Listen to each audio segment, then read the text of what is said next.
7 o'clock. Okay, can you hear me clearly now? All right, this worked out this time. Okay. Hello, everyone, and welcome to the May Council meeting. I am Mayor Beverly H. Burks, and this meeting is now called to order. We will now start with the roll call, and we will have Vice Mayor Yasu. Present. Councilman Carroll. Present. Councilwoman Johnson. Present. Councilwoman Hopkins. Present. Councilwoman Bell. Present. And Councilwoman Hood. Present. Okay, are there any updates or changes to the agenda? Hearing none, the agenda is approved by common consent, and we will have the administrative business of approving the minutes for the April meeting as well as the May work session at this time. And I will entertain a motion for these items.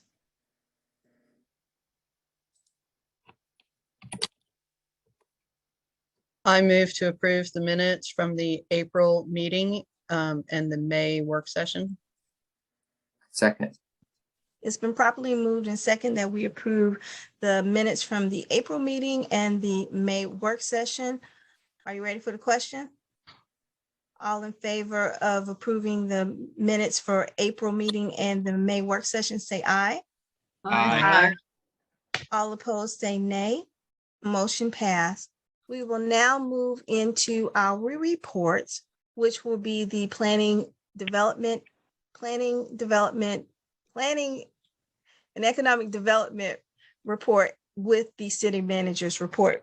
Interim City Manager, Ms. Cowie. Madam Mayor, the Planning and Economic Development Report, the Georgia Economic and Collaborative Spring Retreat is May the 5th. That was as a result of us being accepted into their interim program for economic development. This is for training and networking and facilitating workshops. We are required to attend at least 2 workshops a year, and this is a 2-year program. We did attend a business assistant webinar related to managing your business finances during the pandemic. We also gave an overview during this workshop as it related to our temporary business assistance program, along with the other services that our ARPA funds have allocated for our assistance to our residents. And going into the city manager's report, the American Rescue Plan reporting for state and local fiscal recovery funds, it has been submitted in a timely manner as required for us to submit to the Department of Treasury. Thank you to our finance director as well, who assisted with this process. Again, city ARPA funds for assistance through the city of Clarkston is our temporary mortgage assistance program, the temporary business assistance program, our temporary utility assistance program, also our COVID quarantine assistance program. Planning for our second one. How you doing? Oh, you making it okay? If you could mute your phone, if you are not speaking, we will graciously appreciate that. Thank you, everyone in attendance tonight. And I will continue my report. The city management is in the process of updating our service delivery strategy agreement that we have with DeKalb County. Service delivery strategy are the services that we coordinate with DeKalb County based on the services that we do not internally provide. And those services could be basic services like elections or animal control, fire marshal inspection, non-basic police the medical examiner, and et cetera. And since they are updating their 2050 Unified Plan, which includes their transportation plan and their comprehensive land use plan, the Department of Community Affairs has required them to update that plan, which also requires them to update their service delivery strategy plan as well. And all municipalities are a part of the service delivery for DeKalb County, and we're updating our services. So we're in the process of updating that.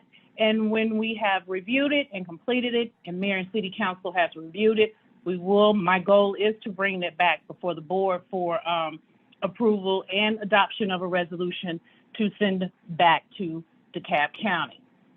And also, an exciting news, we are in the process of planning our second annual Juneteenth celebration, but I will defer the details to Councilwoman Johnson, who will give you more details in where we are in planning that event. Status report for our SPLOST project. I would just, as briefly as I can be. For the Roland Street Road Diet, that is from Lovejoy to North Indian Creek, North Indian Creek to Market will remain closed until the signs are installed. We are at this time pending council approval for signage and the striping. Signage and striping from Lovejoy to North Indian Creek. Excuse me for that. The punch list is to be completed. The Roland Street Road Diet from Norman to Market, all the work is completed except the signage and the city's decision on access and traffic flow. Again, the punch line for this project is also to be completed. The Methodist parking lot and water quality device, milling and paving of the parking lot is to occur once the decision has been made on the chicanes on Roger Street. Hill Street is also included in SPLOST 04BC. Again, milling and resurfacing is complete. Completion of the striping, if there is to be striping, is dependent on council's decision for that. Roger Street, the milling and resurfacing is completed from Hill Street to North Indian Creek. The trailhead at Meadow Avenue project, the bike repair stations are to be installed, Madam Mayor. Repair station equipment was gifted to some strangers, and that means that it was stolen 3 weeks ago. The interpretive panel installation will be within 2 weeks, and additional shrubs are to be planted. And again, the punch list for this project as well. Market Street sidewalks from Roger Street to the dead end, resurfacing is completed. The punch list is remaining. Guardrails were installed, will be installed April 2nd, April 3rd. Today, construction commenced in October of 2021, and the contractor is anticipating the third week of May for completion, depending on our on Mayor and City Council's decision on the ease of out. And Market Street from Rogers to Roland Street, resurfacing is completed. The sidewalk, the sod, the pedestrian ramp, pending concrete delivery in 3 to 4 weeks. And the concrete availability is limited everywhere, so that completion is to be determined. In the Mel Avenue intersection design, the contract is currently being prepared for that project. So those are the SPLOST 04BC projects, and that will end the city manager's report, Madam Mayor. Okay, thank you. Are there any questions at this time? Hearing none, we'll move into the city attorney's report. Mr. Quinn. Good evening, Mayor and Council. I do not have anything to report tonight. Okay, well, thank you very much. We'll then proceed with the council remarks. And we'll start with Vice Mayor Yasu. Thank you, Madam Mayor. I want to start with holiday wishes. April has been full of holidays. I hope everybody had great Easter. Both I celebrated, with my family 2 Easters. We celebrated with everybody, and then we also celebrate with the Orthodox Church. And also, I hope everybody had a great Passover. And last but not least, I hope everybody had a great Eid al-Fitr. On that note, on April 16th, along with Mayor Burks, I attended a Ramadan Iftar event at the Clarkston Community Center. On April 21st, I attended an event organized by IRC at the Clarkston Community Center, also along with Mayor Burks, on launching of funding for business startups, and so that definitely is going to be great help. Stay posted for that. April 25th, we have had a joint meeting with Environment Transportation Committee along with Public Safety and Legal Committee, and we discussed the chicanes removal, and that is actually on the agenda today as a part of result of that. April 26th, me and Councilmember Hopkins hopefully will report on that as well, and a representative from the Historic Commission, Historic Preservation Commission. We visited 40 Oaks with an architect, and we hope to get those reports soon as well. And last but not least, April 28th, with the invitation, thankfully, of Mayor Burks, I attended the DeKalb Municipal Association Education Policy meetings. And these were all that I want to report. Thank you. We'll move on to Councilman Carroll. Yes, I'd also like to join my wishing everyone Easter and Passover, and also a good Eid. I also attended the April 25th joint meeting of the House Chambers from the residents and what they would like to see on Rogers Street, and some of the issues they've been having with the chicanes. So that was encouraging. I think we got some good input out of that. And that's all I have to report. Thank you. And then we'll have Councilwoman Johnson. Thank you, Madam Mayor. On April 25th, I also attended that committee meeting with the 2 committees, with the Public and Legal Committee. On the 30th, I actually attended the spring market at Refuge Coffee. That was very nice, and I wanted to also thank BCOF, the veterans. They did a wonderful job with security. We had vendors that I knew and vendors that I didn't know, so I was glad to see that.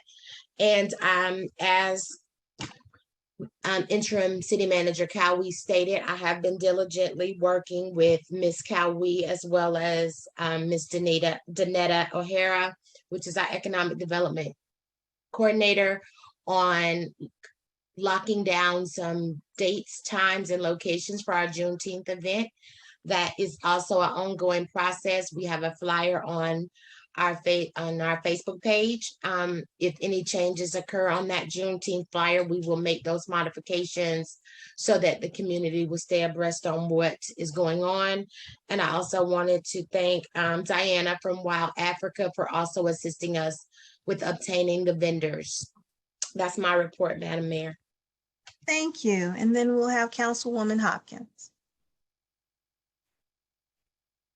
You're on mute. I'm on mute. Okay. I don't want to go through a list of my events, but I would like to, in the interest of saving everyone time on the public comment, I would like to ask a question of the city attorney and the city manager.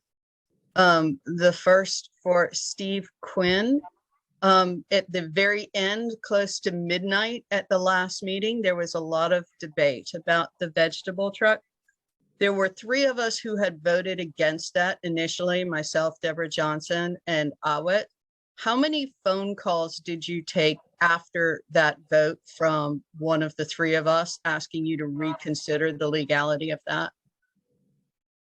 0. Okay, and for the city manager, could you answer the same question? The phone calls that I received from any of the 3 that denied it, Yeah. none. Okay, so I just want to head that off because I have a feeling public comment, there has been a lot of talk about conspiracies of people trying to undermine the vegetable truck. And I had no idea until I heard from the mayor that it did not actually go through. And I know the others that voted against it as well. So there's that.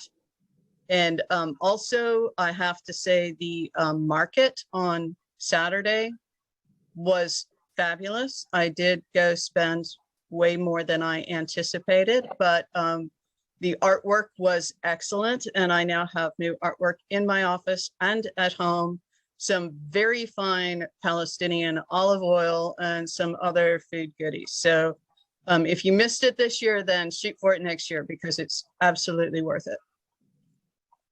That's my report. Well, thank you. And Councilwoman Bell. Thank you. So I'll be brief. So I just want to say it was a pleasure to attend Refuge, watching the film based off Clarkston at the Atlanta Film Festival a couple weekends ago. If you have been reading and seeing, and it's a great thought-provoking film. The other thing I want to mention is that Civic Clarkston, which is a compilation of Georgia Muslim Voter Project, as well as Refugee Women's Network, and then Mrs. Medford, are all putting on an event to keep people civic engaged on May 7th at 3 p.m. and it's going to be at Milam Park. And then the other thing I want to mention is that early voting has started. So if you have not voted, there are people you can vote for from the top of your ballot to the end of your ballot. Have a good Tuesday. Thank you, Councilwoman Bell. And now we'll have Councilwoman Hood. Yes, thank you. Like the rest of the council, I participated in that standing advisory committee meeting that dealt with a number of transportation issues. I likewise heartily recommend the spring market at Refuge Coffee. And I would suggest for early voting, just at some point, be sure and check where your permanent precinct is. Now, of course, early voting, you go to where the early voting sites are, but there have been a number of changes in precincts when it comes to the day of voting. So be sure and check that before you head out. Thank you. Thank you. And with that, we'll go into the mayor's report. And so I was excited to be selected as parliamentarian for the Board of Health. I'm one of the Board of Health members for the DeKalb Board of Health. I was also elected the education chair for the DeKalb Municipal Association. I've participated with the Clarkston Coalition for Vaccines, where we did at Jolly Elementary, as well as Park 1000. I spoke at the Stone Mountain Rotary Club. I attended the Commissioner Bradshaw's mayor's meeting. I gave greetings at Alpha Kappa Alpha's South Atlantic Regional Conference. I gave greetings at the All of Us tour that they had for the National Pan-Atlantic Council. I gave remarks at the Grants small business kickoff with Vice Mayor Yasu. I attended the Ramadan celebration at the mosque in Clarkston. I participated and presented at the Delta Sigma Theta Civic Engagement 101 at Clarkston High School. I attended the DMA's Policy Committee meeting. I gave greetings at the screening of Girls Rising at the DeKalb School District meeting. I spoke at the Spring Refuge Coffee event. I did a tour of the Global Village project, which is the all refugee school for girls, and most of them are from the Clarkston area. And I attended and spoke at the Indian Creek Elementary ribbon cutting ceremony that was today. And so I also want to say I came in second place. Could have done a little better. It was a short timeline, but I came in second place. And I want to say thanks to our partners and our council for the Doris Oliver Awards because of all the hard work that we've done. And I just want to recognize the council and all of our partners for your continued support. And so that concludes my report. And with that, we will now move into public comments. And so with public comments, any member of the public may address the council. During the time allotted for public comment, each attendee will be allowed 3 minutes for comments at the discretion of the presiding officer. The public comment will be limited to 40 minutes, and it's not a time for dialogue. If your public comment contains a series of questions, please submit those to the city clerk in writing. This will facilitate follow-up by the council or staff. The city council desires to allow an opportunity for public comment. However, the business of the city must proceed in an orderly, timely manner. And with that said, Interim City Manager, Ms. Calwee, did we have anyone signed up? Yes, we have Mr. Bakar. Yes, ma'am. Okay. Zufar. Yes, Mr. Bakar. Thank you. Yeah, thank you, Ms. Mayor, Vice Mayor, and councilors for allowing me to talk. I have joined you last Tuesday with regards to the 3704 Market Street issue with regards to the access to the parking area. I'm playing with you today that, and I'm hoping that you have had the opportunity to look at the property, the access to the facility, and on behalf of myself as a landlord and my tenant, I'm really at the mercy of the city, basically, in order to have my request looked into and approved. The one thing short of having the area the way it used to be, which I don't believe that is possible, the very least we are hoping would happen would be access from the Market Street to the property. That is very, very crucial for the property, for the value of the property, for access to the parking lots, for the public that comes in to do business in that facilities. So I am at the mercy, basically, at the city, and I hope and they understand the plight that we have with regards to having that access to that property. And I thank you for taking the time to listen to me and for giving me the opportunity to bring this up to your attention. Thank you. Thank you. And Ms. Calwee, did we have anyone else signed up? The Vice Mayor had his hand up, but yes, we do. Mr. Medford, Mr. Brian Okay. Medford. Vice Mayor, because we're not going to do dialogue, but did you? No, I just want to quickly report that the business owner at that specific location that the individual was speaking about, his mother passed away and he has traveled to Africa and he will not be able to join, but he wanted me to reiterate the same sentiments to the council that he has shared his concern in the past. That's all I want to say. Thank you. Okay, thank you. And then Ms. Calwee. Mr. Medford. Mr. Medford. Yes, good evening, everybody. I recently spent some time in our neighboring cities of Tucker and Avondale, visiting some of their new green space that they have. And it piqued to mind a discussion that I had actually had, and this is not my idea, this is John Beck's idea. There's a location at 1077 Smith Street. There's an empty lot. It is not for sale, but the owner, John, had spoken to at one point, and the idea was a pocket park. And we brought it up back in November, and I'm bringing it back up again because I think that it's still a good idea. And I've spent some time looking over maps of the area of the city north of Ponce, and we are just kind of absent of park space for the city in that area, for the residents in that area. And even though I'd love to say we should buy the 3 lots or 3 parcels that are located behind the Ponce Sports Lounge and turn that into a pocket park, or actually that's a full-blown park right there, it still costs us a lot of money. But to do anything is going to cost us a lot of money. And I was thinking, how on earth do we come up with funding to approach a landowner to ask to purchase a property?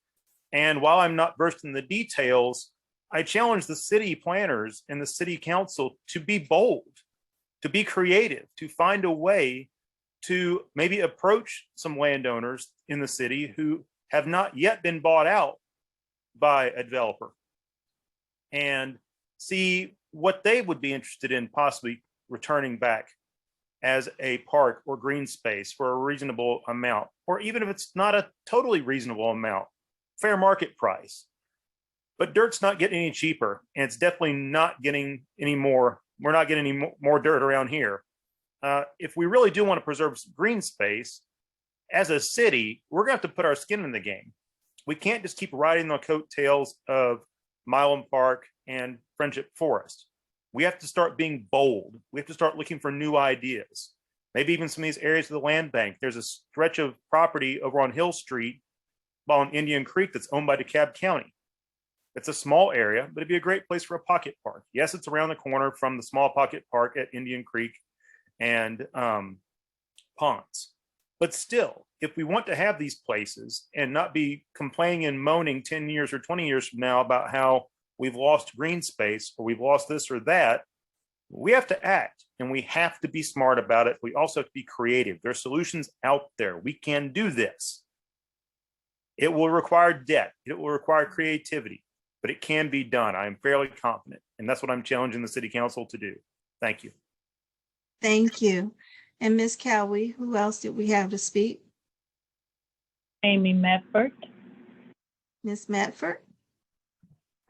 Hi, I wanted to sort of check in about the park. The council had voted to get funds to redo the park, and there has been nothing that I can see, no reach out to community, no word going out about getting ideas. There hasn't even been any repair work done for the equipment that is there. So I'd highly encourage the city to please get that process started. The summer is coming and everybody is going to be at the park. So please get that underway. It would be great if you could get some public feedback to see what the kids and parents and families that use that park really need or really looking forward to. I would also like to put in that there's an event at Milam, May 7th. It's a get to know your primary event. And this is getting people involved in the voting process, explaining what a primary is, how it works. We'll have it'll be offered in several languages. So please, everybody come out to the Get to Know Your Primary event at Milam Park at 3 o'clock on Saturday. Thank you. Thank you. Anyone else signed up, Ms. Cowie? I have Mr. Johnson, but he also has I have a Victor Johnson, but he also has an item on our agenda, Madam Mayor, and a Ms. Sherry Stone. So, Mr. Johnson, did you want to hold off until your agenda item, or did you have something separate?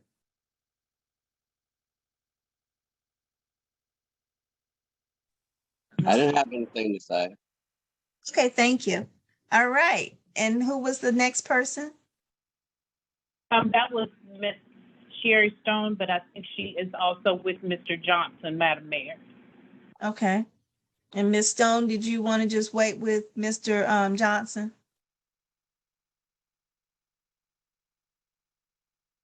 Okay, I don't see her. Okay.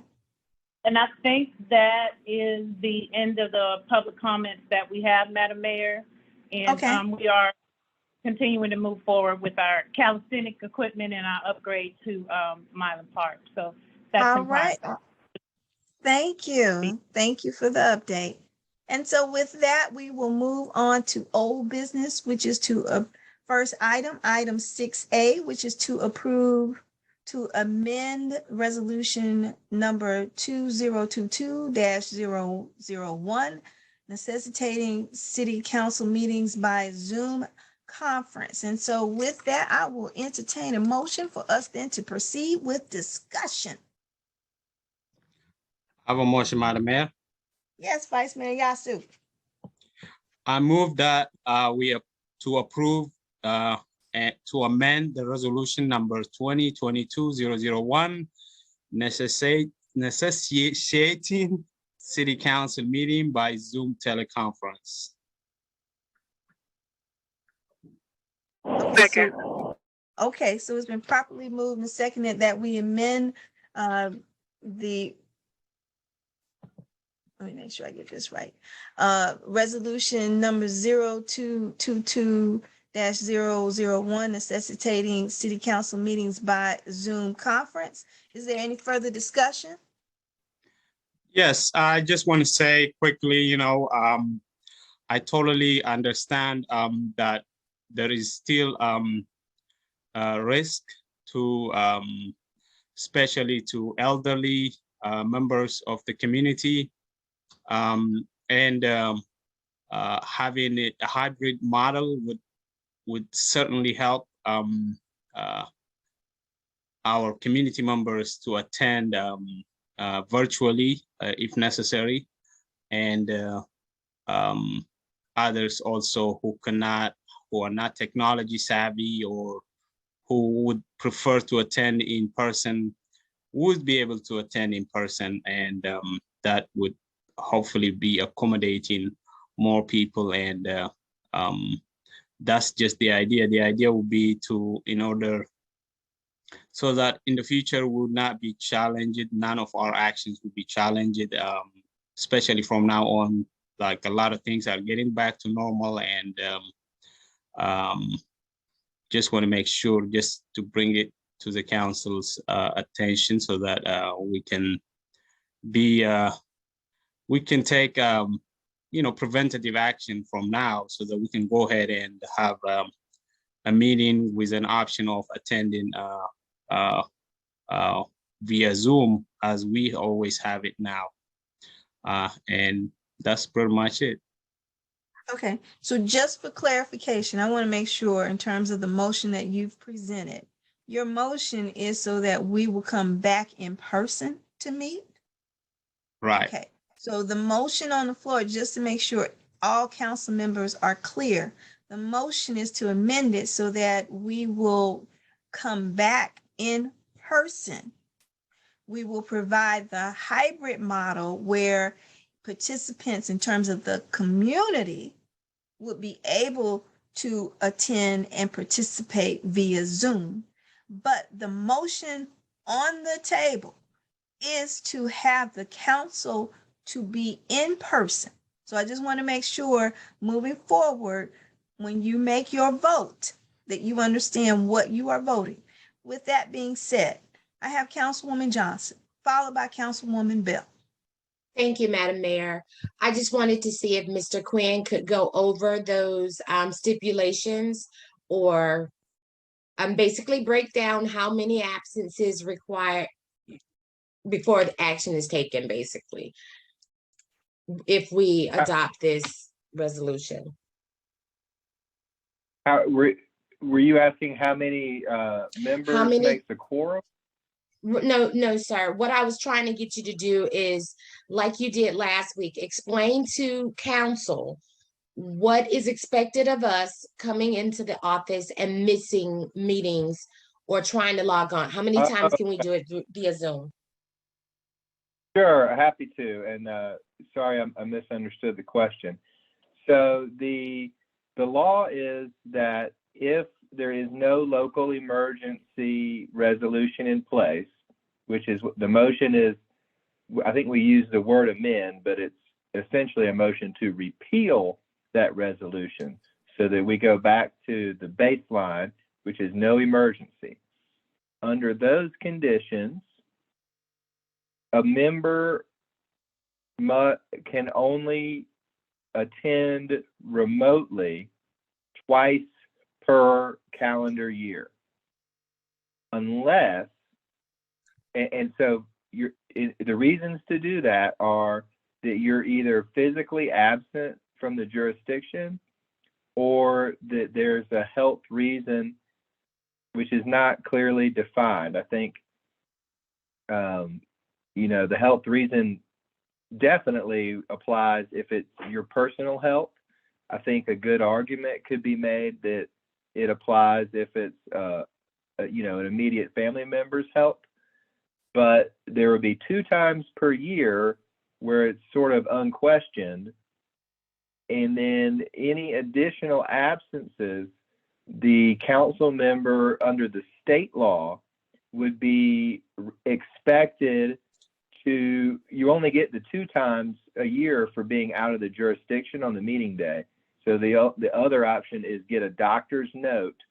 And if a doctor writes a note that says council member blank could not attend on this, and it would be a new note every time, or a note that says, for the next month or whatever. It couldn't be just a blanket exemption.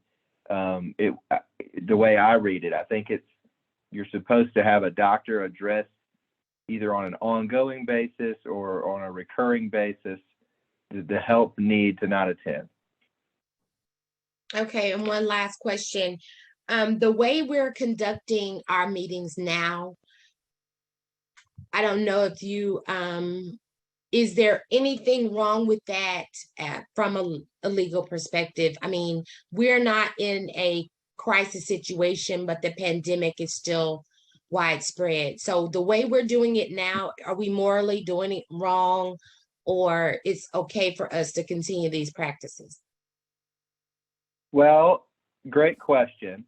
I try to stick to giving legal answers rather than moral, but I think what the law says is that there can be an emergency condition is the term it uses, and that can be declared either by the federal, state, or local jurisdiction.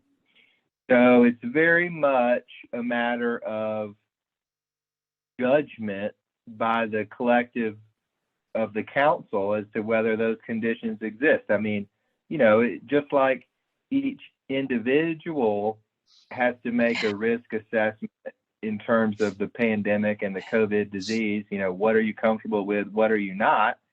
I think that the city council does that for the city community.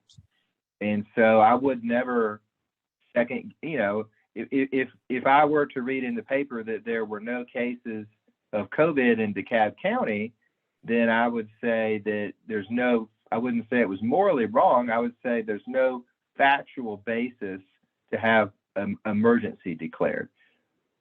Obviously, there's been other times when the newspaper said people can't get a room in the hospital, and so then it's obvious we have an emergency. There's a huge area in between that, and it's just up to the council to say where that emergency lies for Clarkston and what are the facts today. Okay, thank you. Okay. Thank you, Councilwoman Bell. Hi, I'm sorry for this discussion, but I was unclear, so thank you, Mayor Burks, and I'm going to rescind my second. And I mentioned this in the last meeting just for clarity. The data, we do not collect data at the City of Clarkston. I do not advise other people, putting other people at risk because of what I have or what I do not that I have, and I engage with other folks, as well as that data is based off of the people that they actually speak to and not the other people that may have contracted and never knew it. And so for that reason alone, rescinding my second for this measure, because I do not believe that we are not in a state of emergency as it relates to COVID, and that we should return to any hybrid form of a meeting setting. Thank you. Sorry about that. No problem. Okay. What I will do is, while we have Councilwoman Bell who rescinded, I'm going to allow the 2 other council members who have their hands up to go ahead and make their comments. But unless I get a second, then the motion has died. So Councilwoman Hopkins. then- Just looking at the DeKalb County Department of Health website for the dates from March 26th to April 22nd, which is our most recent numbers. The COVID incidence has gone up more than 5% from the previous period, and it was the same the last period as well. So although people throw around the word hybrid, it is not hybrid at all for council members and city officials that are required to be there in person if in-person meetings are allowed. And I do not want to have anyone to have to divulge their personal medical information as to why they or members of their household may or may not be at greater risk. So I don't think we are there yet. I think most municipalities are still doing virtual meetings at this point. And as much as I do like to see everybody in person, I just don't think it's safe and I don't think it's fair to submit city employees and each other to require us to be there in person. Okay. And Councilman Carroll. I would just say that, you know, I'm sympathetic, of course, to what Councilwoman Hopkins said, especially considering that she has someone in her household that's vulnerable to COVID. So, but I was wondering if there's a compromise measure, if it's possible for the people that prefer to go in person. If there's residents that want to go and sit in the council chambers and do in person, I'd be willing to be the one person to go in person and, you know, maybe go help set up like a screen where they could see the video and comment in person if they needed to. And the rest of the council wouldn't have to go in person, but it might be something where the residents could go if they don't feel technologically able to do Zoom. But I was just thinking that it's maybe a compromise measure, because I do think that, you know, I don't want to make anyone come back that feels unsafe doing so. Okay, well, that's very nice of you. And so with that being said, I'm gonna pause. And so we have a motion. The second was rescinded. I'm And sorry, Madam Vice Mayor, I Mayor, got yeah. a question. I got a procedural question to Mr. Quinn.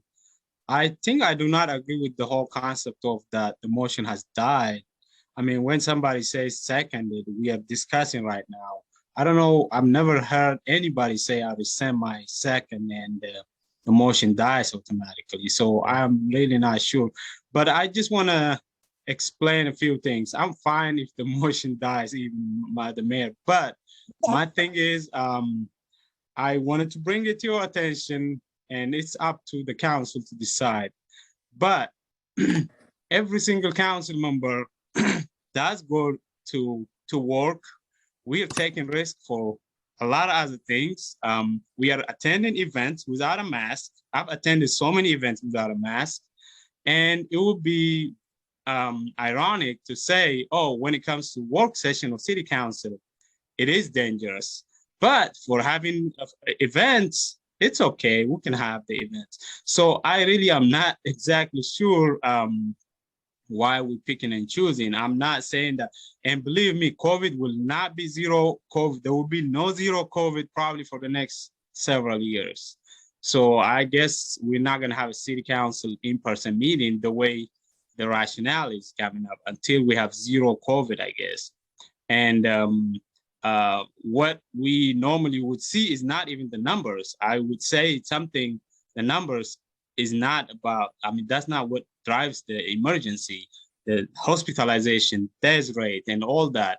I'm not an expert of this, but I really doubt that the federal government to say masking is optional in airplanes, that does say that there is tendency to move towards normalization or partial normalization, and we could still require masks. I'm not saying we could continue doing that. We could say you got to wear a mask if you're going to come to the city council meeting. But just saying across the board there is an emergency and this emergency will continue, even though Clarkston is this small city as an island within DeKalb County or the state, we will never have a zero COVID. I know that for a while. And I'm just gonna, I love actually attending virtually. I'm not saying this is, and I do have I mean, I do have, I do interact with people, so I don't want to endanger people either. But I can't say that I have not attended things without a mask. So that would be ironic for me to say, oh, okay, well, we're not gonna have in-person meetings. So that's all. But if you think the motion has died, I'm fine with it. I didn't say that. And Councilman, Attorney Quinn, it is can someone rescind their second? I believe as a general rule that the answer is no. However, we did have a little bit of a special situation where the motion was clarified after it was made in a way that sort of changed what the motion was. So, you know, I haven't seen that specific issue come up. I think, you know, ultimately, there's no doubt that a person that seconds is free to ultimately vote against the motion. And so really, I think a solution, one way to resolve the issue would be just to call the question. Okay, so we'll just call the question. And so we'll call the question to the motion where it was to amend, and just, I want to make sure that we're clear when I do it. Amend resolution number 2022-001, necessitating city council meetings by Zoom conference. And so with that, if you vote in the affirmative for it, that means that we would be going back to in-person meetings, specifically council. So with that being said, are you ready for the question? All those in favor of the motion say aye. Aye. All those opposed say nay. Nay. Motion does not pass. Any abstentions? Okay, so the motion did not pass. So at this time, Mr. Quinn, just for clarity's sake, since we are currently in a position where we have the hybrid Zoom, I mean the actual resolution, do we need to, as a council, act on it at this point, or do we need to continue and allow it to happen? The resolution that was adopted on January 4th, which is this year, is the one that is currently acting as the emergency declaration and allowing us to meet remotely. That resolution states that it will remain in effect until it is amended or repealed by the council. So if we do nothing, we continue with the status quo, which is the emergency and the remote meetings. Okay, so with that being said, Mr. Quinn, so if the council says, or does the council need to make a motion, or just say we're okay with how it is? Or what's the best way? Yeah, I mean, there's no need to take any action. Okay, so with that being said, and we just had a motion and a vote, then we can proceed with the existing resolution. And with that being said, I will allow Vice Mayor Yasu, with his wonderful hand raised up, to ask his question. I just got a quick question to Mr. Quinn. Okay, the whole meeting in person, okay, then, but how about our city hall being closed? How do we handle that? So Technically, we're not closed. Go ahead, I'm sorry. Go ahead. We'll let Ms. Cowie answer that since she's in the building, so she can answer that. I was going to let Attorney Quinn go ahead and get his statement out. He looks like he was excited to say what he wanted to say first. Okay, all right. Well, I'll give the legal response, and then Ms. Cowie will tell us what's going on. So with regard to our meetings, there's a specific state law that says this is how you have to meet unless this, and then this is how you have to meet. And that's the open meetings law. And that's where I got the emergency language that I advised you about. With regard to operating City Hall and performing official functions, there is no specific state law to look at. So really my advice is just the council, I mean, the default mode is that the city manager manages the City Hall unless the council takes some kind of specific action. And my, broadly speaking recommendation would be that you would want to weigh what needs to get done, whether it's getting done, and the safety of the staff and the safety of the public to come up with a rule that works for the city government. Okay, and Ms. Cowie? And the rule that works for city government currently for the city of Clarkston is that we are open Monday through Friday, 8:30 to 5 p.m. Our offices are open every day, but to specifically have our customers come in to deal with their questions or inquiries, we ask that they schedule an appointment to be open, that's the doors, Tuesdays and Thursdays by appointment. But if someone walked up to our offices on a Wednesday, we allow them in. We will service them. So to diminish contact with our employees, we are open, and we are open to the public, and we are also open virtually as well to provide assistance to our residents and customers. Okay. All right, thank you. So hopefully that answered questions. And with that being said, the existing resolution will continue to remain in effect. Thank you all. So now Madam we will Mayor, move. I have Yes, a ma'am. point of clarification. If you could just allow us for the record to know what the vote is again, please. Okay, so it was 1 in favor of the motion, and then it was 5. Was it 5 that were against? Okay. All right. With that being said, we will move on to item B, which is approval of change order 42 SPLOS 04 BNC Roland Street Road Diet Project. Ms. Cowie. Yes, Madam Mayor, this is in relation to the change order for SPLOT, change order 42 for 04 B and C, the pedestrian enhancement trailhead and Roland Street Road Diet Project. The Soul Construction Company submitted the change order number 42 to perform repairs, mill and resurface Vaughn Street and Clarkston Industrial Boulevard.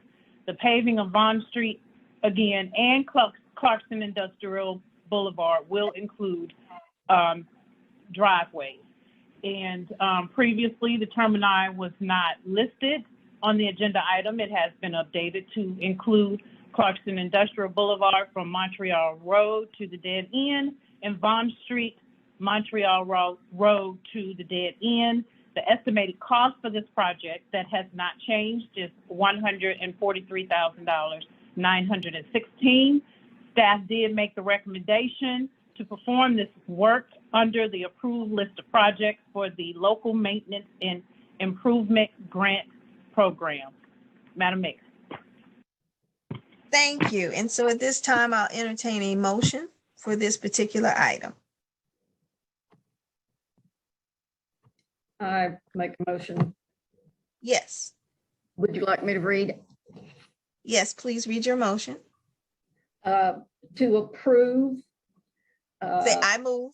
You move. I move to approve change order number 42 for SPLOST 04 BNC pedestrian enhancements, trailhead and Roland Street Road Diet. Is there a second?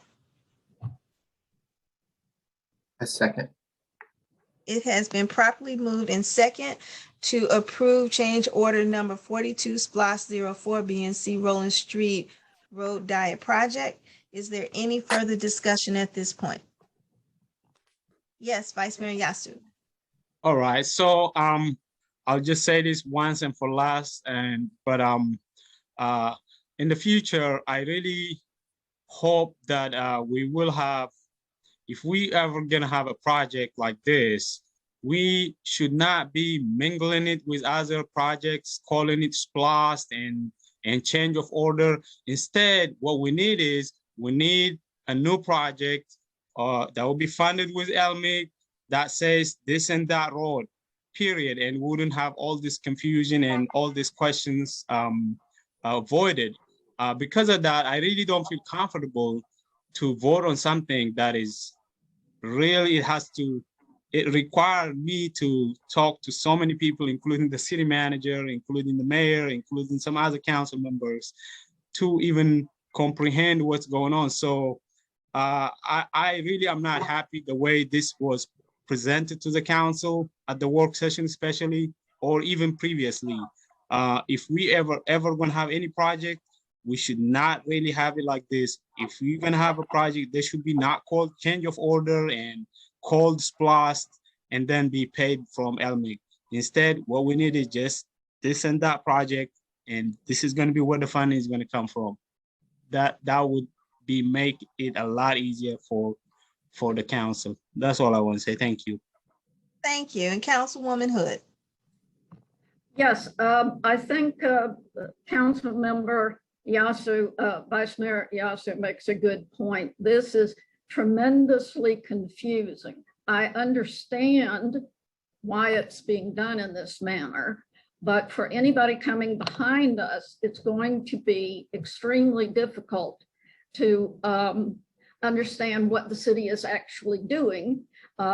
And so I would charge the city manager to come up with a way to explain in a manner, in our agenda item, in a manner that allows the public and the people who are voting on this to clearly show what we're doing and how it's being funded. And I think part of that would be to put it in the title of the agenda item itself. That makes the agenda item title very long, but right now it just is very much confusing. Thank you. Thank you. Are there any other comments from the council? Hearing no additional comments or hands that I see, are you ready for the question? Let me hit council. Okay. All those in favor of approving, and I apologize, my screen, the approval of change order number 42 SPLOST 04 B and C Roland Street Road Diet Project, say aye. Aye. Aye. Okay. All opposed, say nay. Any abstentions? I abstain, Madam Mayor. Thank you for that. And with that, the motion has passed. And we will proceed on with the next agenda item, which is C, the approval of local maintenance and improvement grant program paving projects. Ms. Cowie. Yes, Madam Mayor, this is to approve the local maintenance improvement grant project as listed from 2019 to 2021. The city requested that the Georgia Department of Transportation local maintenance improvement grant projects be saved until which time it can be allocated to perform the projects that were submitted under that program. As you, there were 2018 allocations, 2019 LMIG allocation funding, and 2020 LMIG formula amount allocation. From the last meeting, the change to this agenda item was to make sure that under the 2022 LMIG formula, the fiscal year of 2022, LMIG is applied to the following projects, which is the sidewalk project for Church Street and Lovejoy Street. And again, the 30% match requires a minimum project cost of $118,300. The estimated project cost is $134,000, and this project will be advertised to be bid late summer. Staff did recommend to approve the LMIG grant resurfacing project with the 30% matching fund to be allocated from the SPLOST expenditures identified above. And Madam Mayor, this was one agenda item previously. 6B and 6C previously were discussed as one agenda item. It has been separated for clarification, and moving forward, it will be simplified for future projects. Madam Mayor? Thank you. So at this time, I will entertain a motion on this particular item. Council? I move to approve the LMIG projects. Second. It's been properly moved and second that we approve the LMIG projects. Is there any discussion? Yes, Vice Mayor Yasu. Thank you, Madam Mayor. And again, I have similar sentiments about this as well. The thing is, are we approving the 30% matching funds to be allocated from SPLOST and not from our general funds? And I would like to know from Mr. Quinn, is that legally allowable thing to do? That can we use the SPLOST funding to pay for the 30% match grant? Well, so SPLOST definitely has roads as one of its uses that's allowed, but we had to put our list at the time. If this project is, I feel like repaving roads was used really broadly in there, although I can't recall the exact language. So I think that it is an appropriate use for SPLOST, but to confirm that, we would look back at the project list that was published at the time to see that the details here fit within one of the categories listed. But if your question, can SPLOST funds be used on the same project where there's an outside funding, then the answer to that is yes. So it's okay to use SPLOST fund to pay for the 30% match? I mean, as long as you would look at the project, not whether there's some other source of funds also. All right. Well, I'm not exactly sure if I got your answer clearly, because I doubt that it was listed on the original list. I don't remember seeing Clarkston Industrial, especially. I would have remembered that road. So I don't really know about VOG, but I know that Clarkston Industrial was not part of the list. So I really am not sure in that case then if that's going to be allowable to do that. Actually, Madam Mayor, if I could just a point of clarification, the 2021 LMIG project report for the city of Clarkston is attached in the agenda, and it does list Clarkston Industrial Boulevard and Bond Street on the list of projects. LMIG, but not SPLOST. Yes. Oh, it's LMIG, not SPLOST. So then we were having a discussion that didn't apply, Mr. Vice Mayor. So see, I jumped in where it didn't apply. Okay.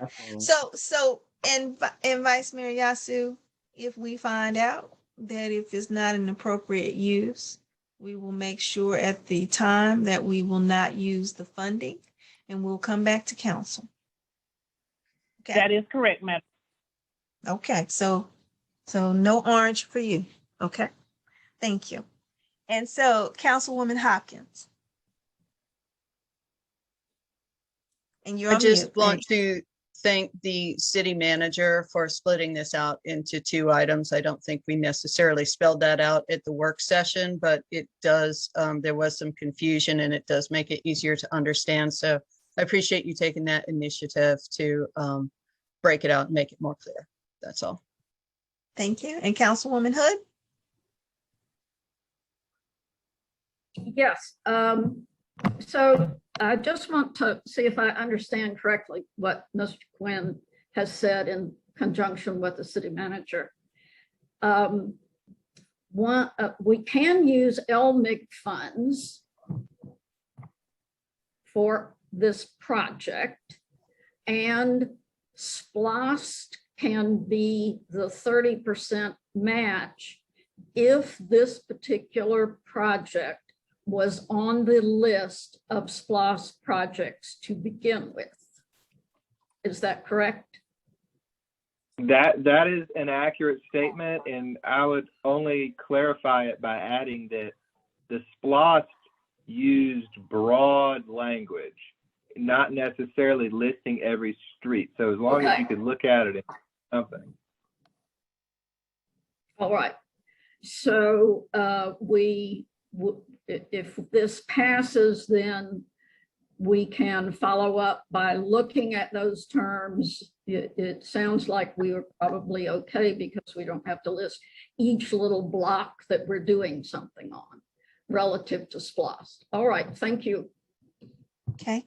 And Councilman Carroll?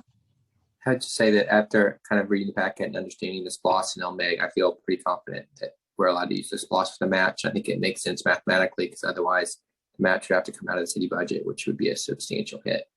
And the last thing I'll say is just on the substance, we haven't really discussed it, but I have been pushing for this sidewalk project for a while.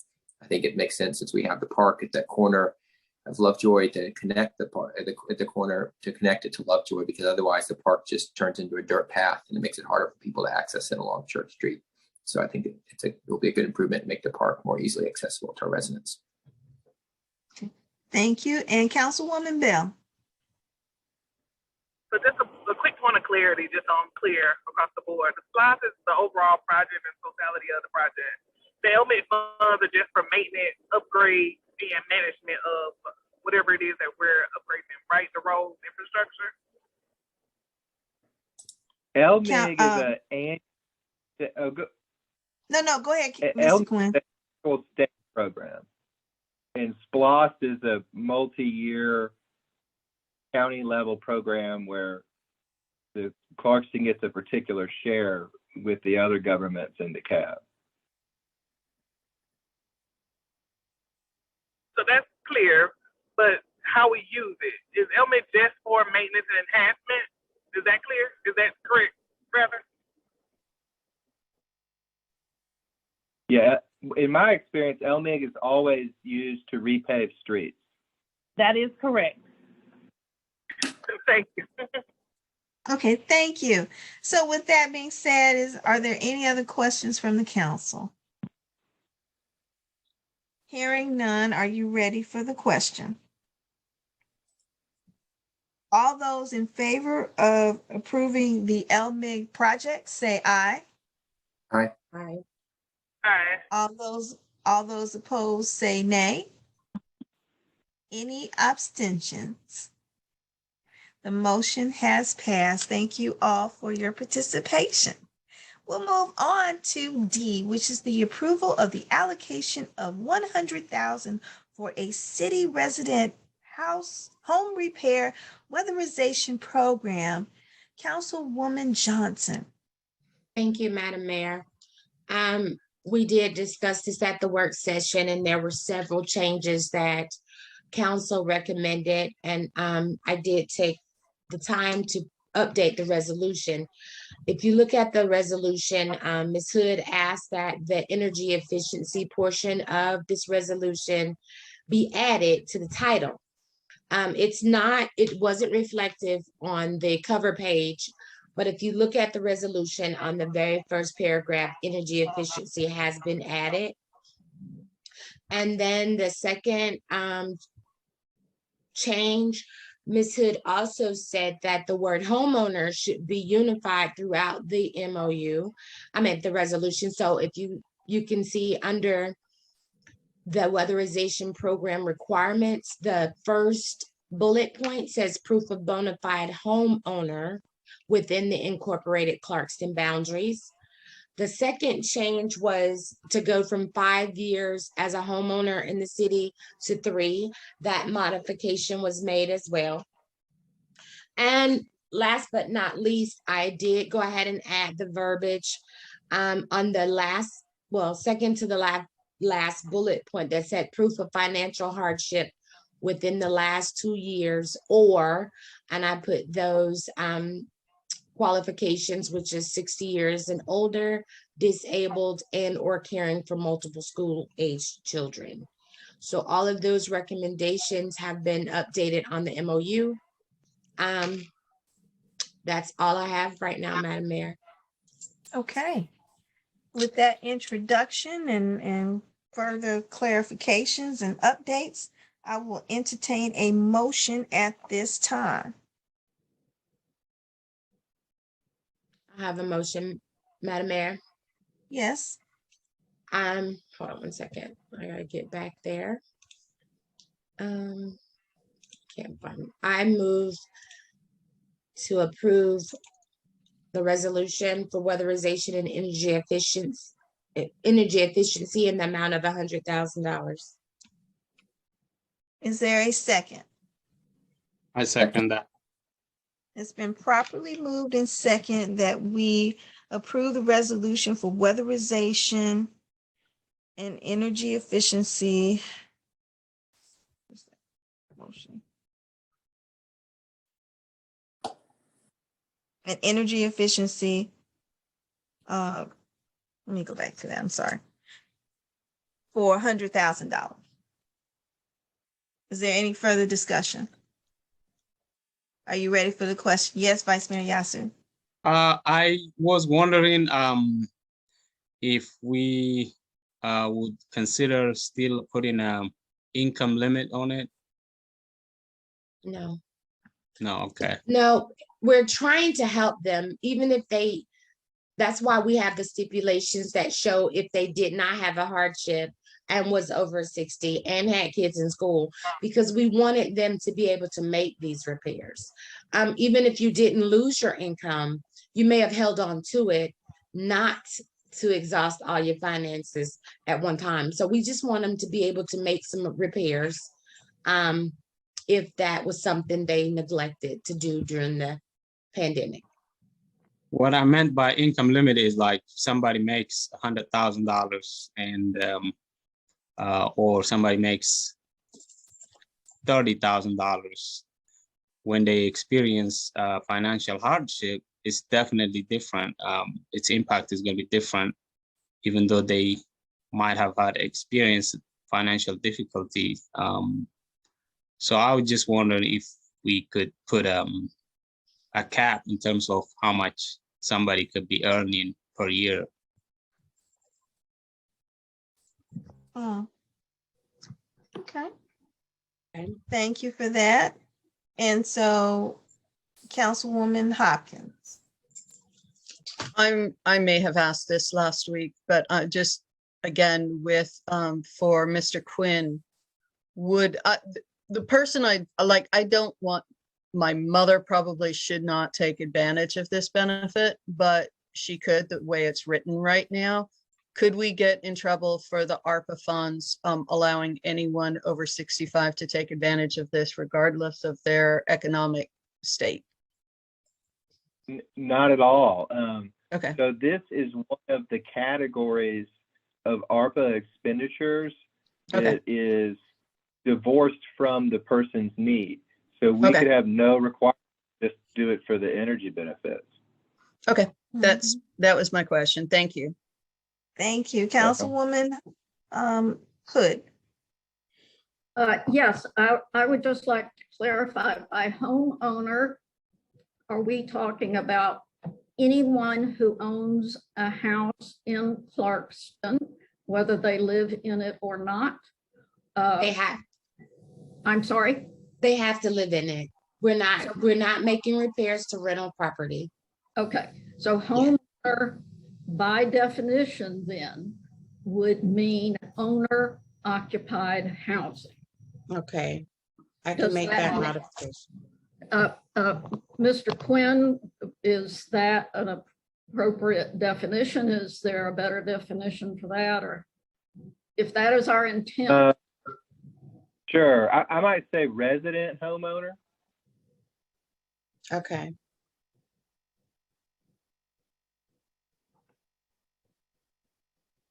Okay. And I don't see any other comments from the council.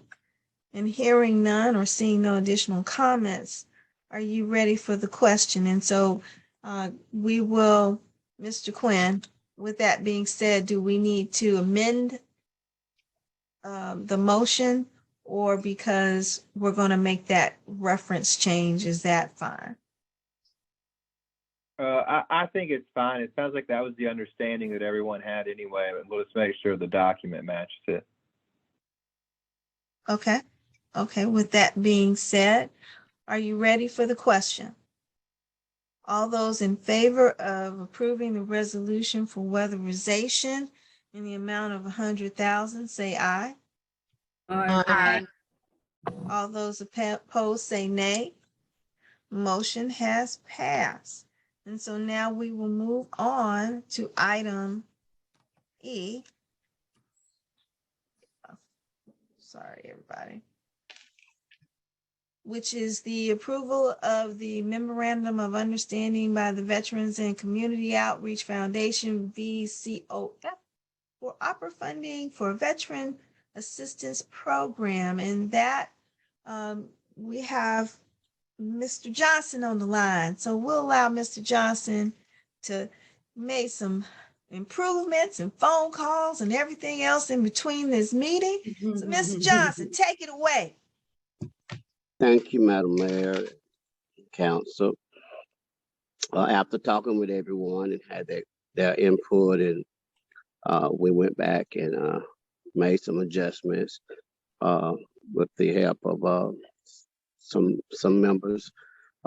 We are really excited about this program because it's going to help a population of people that has been underserved during this pandemic. Really, I just think that I'm excited for Clarkston and being here and working with you all. So after most of the members had just some small items that they wanted to look at, maybe the budget or some of the things future programs, and everything that was changed is still was in there. So that's all that I have. Okay. And just for clarification for everybody to be on the same page, what is the total amount that you are asking of the council in terms of the ARPA fund?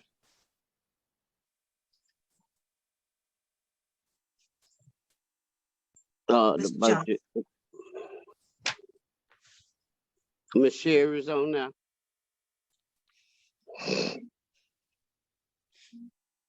I think it shares okay. I think it's 60, 66, 20, 27,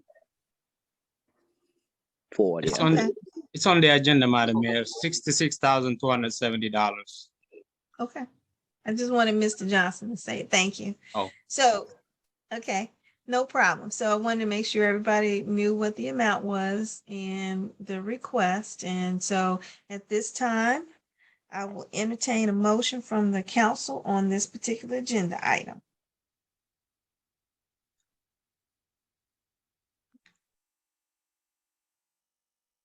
I think you're on mute if you're talking, Councilwoman Johnson. I have a motion, Madam Mayor. I have a question, Madam Mayor. You sure? If I make a motion now and something is modified, do I have to repeat the motion? What do you mean? I wanted to ask Mr. Johnson some questions about his total. And then if there's a discrepancy with me now, if I do the motion for that dollar amount, will I have to redo the motion? Yeah, Okay. okay, so let me let you ask the question about the amount, and then after that question, will you be able to make your motion? Yes, ma'am. Okay, then let you exercise that.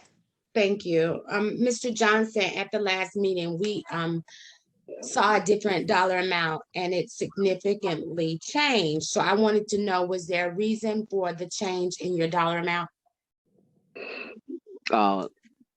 Yes, I think there was some typos that was Okay. in the budget, and plus it wasn't geared toward some of the original budget that we had did after we added all the numbers together. Okay. So after reevaluating the services that you're going to offer the city of Clarkston, this was the number that would pull all of this off. Yes, after we added all the numbers together instead of Okay. 3 separate budgets. Okay. Okay, great. Thank you. Okay. All right. I'll entertain a motion at this time then.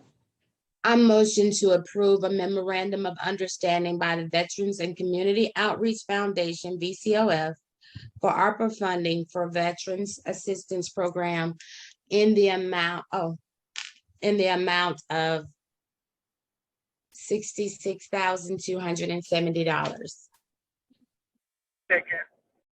Okay, it's been properly moved and second that we approve a memorandum of understanding by the Veterans and Community Outreach Foundation for ARPA funds for Veterans Assistance Programs in the amount of $66,270. Is there any further discussion? And I see Vice Mayor Yasu. Thank you, Madam Mayor. And I want to thank the Veterans Organization for all the support that they've been providing the community. I just have one thing that I went through the budget, and all of them seem to be straightforward, except for one, which was the most expense that I see. So 5 health fairs and 5 food drives benefiting veterans. That's easy to understand. 5 health fairs, food drives, PTSD, EVP, veterans well-being programs, 5 sessions. That's backpacks. That's definitely indirect costs. And the only thing I really am not sure about is the DMZ Community Tower Garden, 12 hydroponic towers in the amount of $27,077. And I have a concern because I really don't see the details on this, and I think this requires further knowledge. I mean, I would like to know how they're going to come up and where are the sites going to be, these 12 locations, and how are we going to evaluate their effectiveness.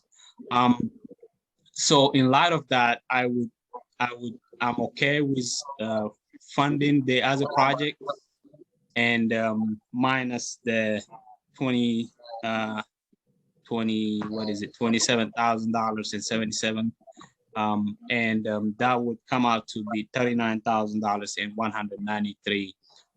And I would be totally okay with funding them for this for now, and in the near future, bring back that separately, the hydroponic issue, because it seems like it sounds great, but I would like to know more about it. I really am not sure how that would work, so I would handle it separately, and I hope that they would bring it back again. And it seems to be a great idea, but I really don't know. I want to know where this hydroponic, are they going to be in the city limit of Clarkston?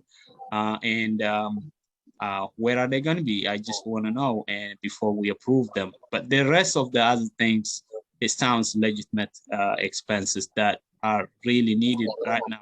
I'm pretty sure we need food as well for our veterans and for everybody in the city, but I really am not sure how to implement them. So how they will be implemented. So because of that reason, I would strongly encourage the council to approve $39,000 and $193 right now. Okay, thank you. And just as a point of clarification, Mr. Johnson. Yes, ma'am. Where were you going to have these wonderful hydroponic gardens? The hydroponic gardens have been targeted for the community center and also in 2 of the schools. Okay. So, and you've had conversations with Sammy over at the community center for the Yes, ma'am. locating Yeah, those. he's already, yes, he already have already sought out the property and the placement where the 12 would go. Okay. All right. Thank you. And Councilwoman Hopkins. Yes, what schools did you say they would be placed in? One of the new schools and Jolly Elementary. Mm-hmm. Okay. I have to say I am kind of with Council Member Yasu on the towers. I am not sure that you would ever get $27,000 worth of produce off 12 towers, and I'm not convinced that they are worth the money. And I understand there might be an issue of like not having space and people being able to actually create their own food, which is different than giving them food. But I have seen these towers before. They were sort of heavily sold at promoted, I guess, at Seven Ondo when I worked down there, because they're very pro produce down there. But I don't know if they ever sold one, because I'm not sure I met anyone else that was entirely convinced of their value either. So I would approve the rest of this. But I also have a question on your budget. You had almost $20,000 listed for the health fairs and only 6,000 for the food drives, which if there's going to be 5 of each, I think that's like really cheap on the food drives. I would expect it to cost more than that. I'm wondering about the disparity in the budget between the cost of the health fair and the cost of the food drive.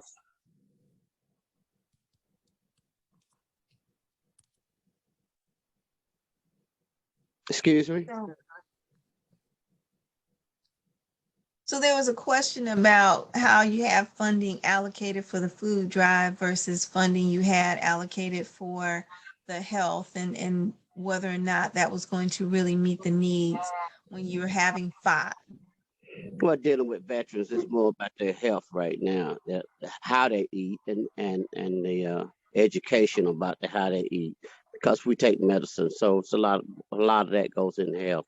So that's why I said health is very important to us. I don't know about the other population, our diet, but most of our health, we can't eat just anything anymore. So I don't know what else to say to her for that reason. Okay. And Councilwoman Johnson. You're on mute. So, Mr. Johnson, back to the health fairs and food drives. I know that this is a different budget that we're seeing tonight. Were those merged in any way? Because I don't see 5 food drives being $6,000 at the number of people you're accommodating. So is it possible that you merged any of these funds? Because I know we asked you to condense your budget. All of us are merged into just operating and operating funds, and also into the allocation for each one of the areas. So Okay, you probably see 3 or 4 areas there, and they was condensed down into put it into one area. okay. All right, thank you. So, cause And they were the same things going toward the same stuff. So okay, either it was a health fair, all of it was in the same category. okay. That's All what they right, asked for when they asked for condensing. okay. And I have another question, Madam Mayor. This one is more for Sure. Mr. Quinn. Mr. Quinn, the vice mayor basically made a recommendation that they take out those watering stations for now and revisit this going forward. But in my reading, is it true that they would not be able to come back and ask for another batch of ARPA funding? Or do I have that incorrect? Wait, I mean, is that based on a rule that the No, council made? Or No, understand I that? was asking about ARPA. Can they come multiple times asking for ARPA funding? Sure. As long as the only thing ARPA would ask is the use eligible? Okay. And also, Mr. Quinn, to Councilwoman Johnson's point, is also the policy of the council in terms of how we handle the disbursement of funds. So if it's something where we say you are only able to maybe come once a year or twice a year, then that would be the policy by which any type of request would have to fall under. Sure. Yeah, that's why I was asking, the council could make any rules that it wants about how it's going to administer the funds. Okay. Okay, great. Thank you. Okay. All right. And, I'm gonna take my hand down. I'm sorry. okay, that's fine. Okay, Vice Mayor Yasu, and then Thank you. Councilwoman Johnson. I just want to reiterate to the applicant that they understand that the way the funding will be dispersed is going to be based on reimbursements, and I think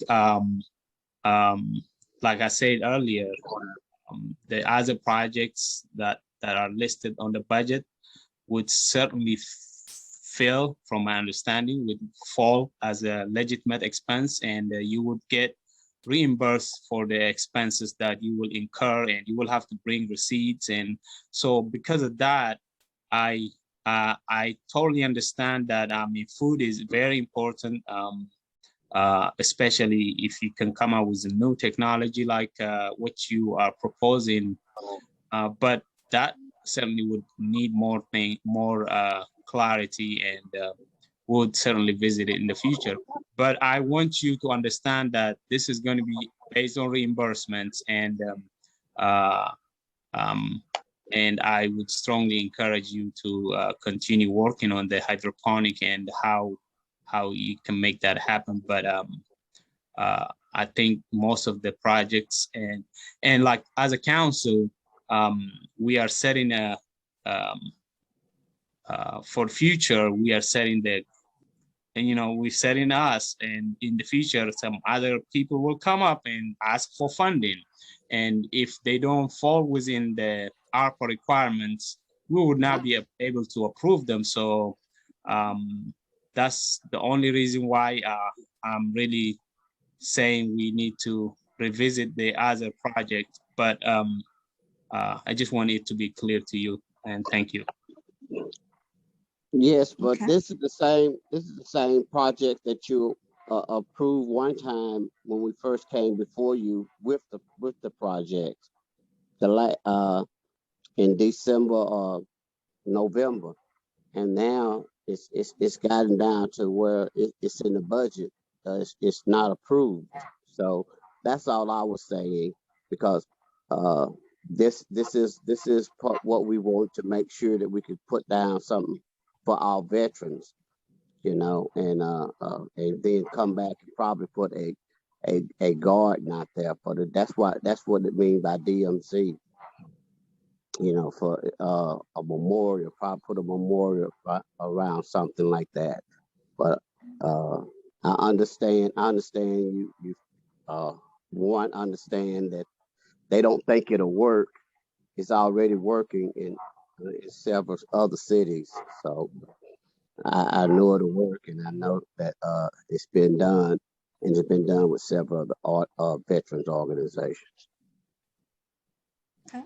All right. Thank you. And Councilwoman Hopkins, did you still have your hand raised?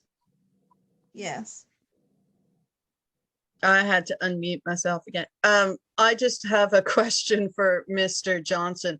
A couple questions, I guess. How long has your organization been in existence in this 42 years? And in the Clarkston area, I'm wondering, we'll put it this way, what previous budgets has your group in this area managed in the past? Or is this a new thing to start this Clarkston? I manage several different kinds of budgets. Coca-Cola, the governor, youth and children, several different budgets. I mean, it depends on what you're talking about. What I managed. Well, I meant for this group, for this branch of the Veterans Community Outreach Foundation. Is this new? Is this like a new branch? It's nothing new. It's nothing new to me. Okay. I mean, I've been doing this 40 years. Okay. It's nothing new to me. I mean, you know, I've been going before city councils in more than one city, more than one county, you know, so it's nothing new to me. Okay, we just haven't had a Clarkston branch before, have we, or have we and I missed it? Okay. No. Okay. This is a very okay. New here. Okay. I got you. Thank you. Okay. Thank you. So with that being said, I have a motion, and are you ready for the question? So we have a motion to approve the MOU of understanding with the Veterans and Community Outreach Foundation for opera funds for Veterans Madam Mayor, Assistance I'm Program. sorry. I'm sorry to Yes. interrupt you. I'm wondering if Councilmember Johnson is willing to change the amount, or I don't want the motion to die, but without a support. So I'm just wondering if Councilmember Johnson is willing to change the number, or she want to stick with the original motion. Or could we do a motion to amend? You can do a motion to amend the amount. Okay, I would like to do that. Move to amend the budgeted amount, less wait. the. Isn't it Councilmember Johnson needs to amend it because she made it, right? That's right. No, she doesn't have to. And Mr. Quinn, just as a point of clarification, when we amend something, it doesn't have to be the original person. Right. The original person is often allowed to make the amendment sort of as a point of privilege, but there can always be a secondary motion while the item's still on the table to amend the motion. Okay. So Councilwoman Johnson, did you want to amend it, or you want to keep it like this, or what do you want to do? I would like to amend it, Madam Mayor, but I have one more question for Mr. Johnson, because he did make a comment about the stations and the community center. You basically stated that you and Sammy talked about 3 of these locations, 3 or all 12? Mr. Johnson. You mean units? All 12. You mean all 12 units? So you're telling me that the Clarkston Community Center is already working with you to place all 12 of these stations, units within, and I did read the comments in the notes.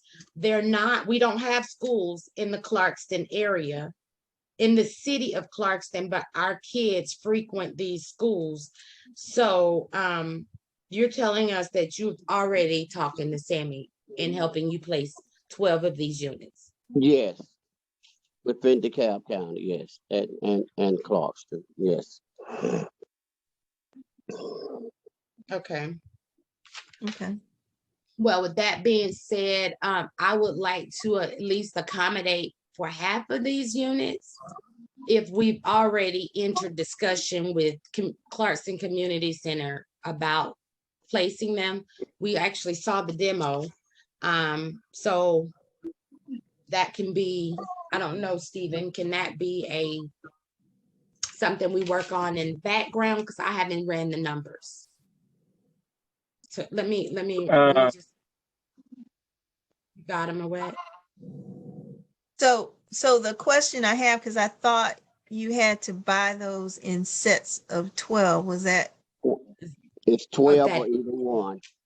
Oh, 12 or 1. Right. Okay. So I wanted to make sure you knew that before you said something. Okay. So you may want to think about that motion. Right. Okay.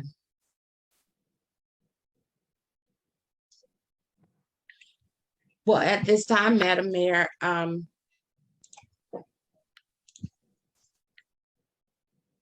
not willing to change my motion. So if somebody else would like to change it, they are more than happy to. They can go right ahead. I'm not willing to change it because I like the growth stations. Okay. All right. So if I don't hear an amendment, we'll vote on the motion as it stands now for the 62,000. 62,000. Madam Mayor. Pardon me? I have an amendment. So you're going to move to amend. Yes. Okay. And your All motion? right. I move to amend the motion to approve allocate ARPA funding in the amended amount of $39,193 to provide programming, food, and outreach assistance to veterans in the Clarkston community. Okay. Is there a second on that one? Okay, I see a second. It's been properly moved and second to approve the allocation of ARPA funds and amend the amount of $39,193 to provide programming, food, and outreach assistance to veterans in the Clarkston community. Okay, Councilwoman Bell.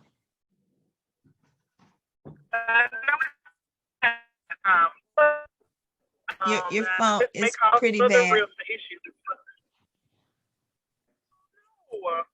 Okay, what about now? It's kind of okay. We're working with you. Okay, I'm gonna talk slowly, right? Okay. Mr. Johnson, this question is for you. Would you be willing to work with the city to have this gardening only in the city limits in designated spots while working with city admin that all the veterans in Clarkston can still benefit from, but that wouldn't be outside of our city limits? Is that something that you would consider?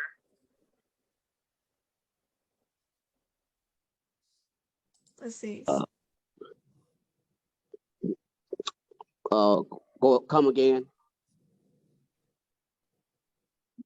Would you be willing to work with the city admin and the city council to find designations for this garden that's inside of the city of Clarkston city limits for the purposes of your proposal? Sure. I mean, it doesn't have to go to the community center. Anywhere the city would want them at. I mean, I would wholeheartedly agree to that. Yes. Okay. Thank you, Councilwoman Bell. Any other questions? Hearing none, then we will proceed with the amendment to the motion to approve the allocation of ARPA funds in the amended amount of $39,193 to provide programming, food, and outreach assistance to veterans in the Clarkston area. Are you ready for the question? All those in favor say aye. Aye. Aye. Okay, all those opposed say nay. Okay, any abstentions? Okay, so the motion passed for us to reduce the amount to $39,193. So with that being said, the main motion was to approve a memorandum of understanding by the Veterans and Community Outreach Foundation for funds for veterans assistance programs. The amended amount is the $39,193 to provide programming, food, and outreach assistance to veterans in the Clarkston community. So are you ready for the question for that? All those in favor say aye. Aye. I'm sorry, All I'm those- kind of confused on this one. What are we voting for again? So we amended the amount. We reduced the amount, which was the amendment to the original motion. The original motion was the approval of the MOU with the amendment of the amount of $39,193. So what we did with your amendment was to approve the reduction in the amount of the money that we were going to allocate. We still have to go back to the original motion, which was the approval of the memorandum of understanding. Is that right, Mr. Quinn? Excellent, Madam Mayor. Okay, thank you. All right. So you ready, team? Madam Mayor, can I ask you a question ma'am. about the previous motion? Can you run back the roll call on those votes? I didn't hear but 2 votes. Okay. So can they raise their hand? I just take a little notes. That's all. Okay, so All right. all those who were in favor of that, raise your hands for the previous one. So for 1, 2, 3, 4. Okay. 5. Madam Mayor, I don't know if YT Bell has got her hand YT, up or did you not. raise your hand or not? I can't tell. I did not. Because I Okay, think so we need she to run did. the motion again, if you ask me. But no. Okay. What did she say?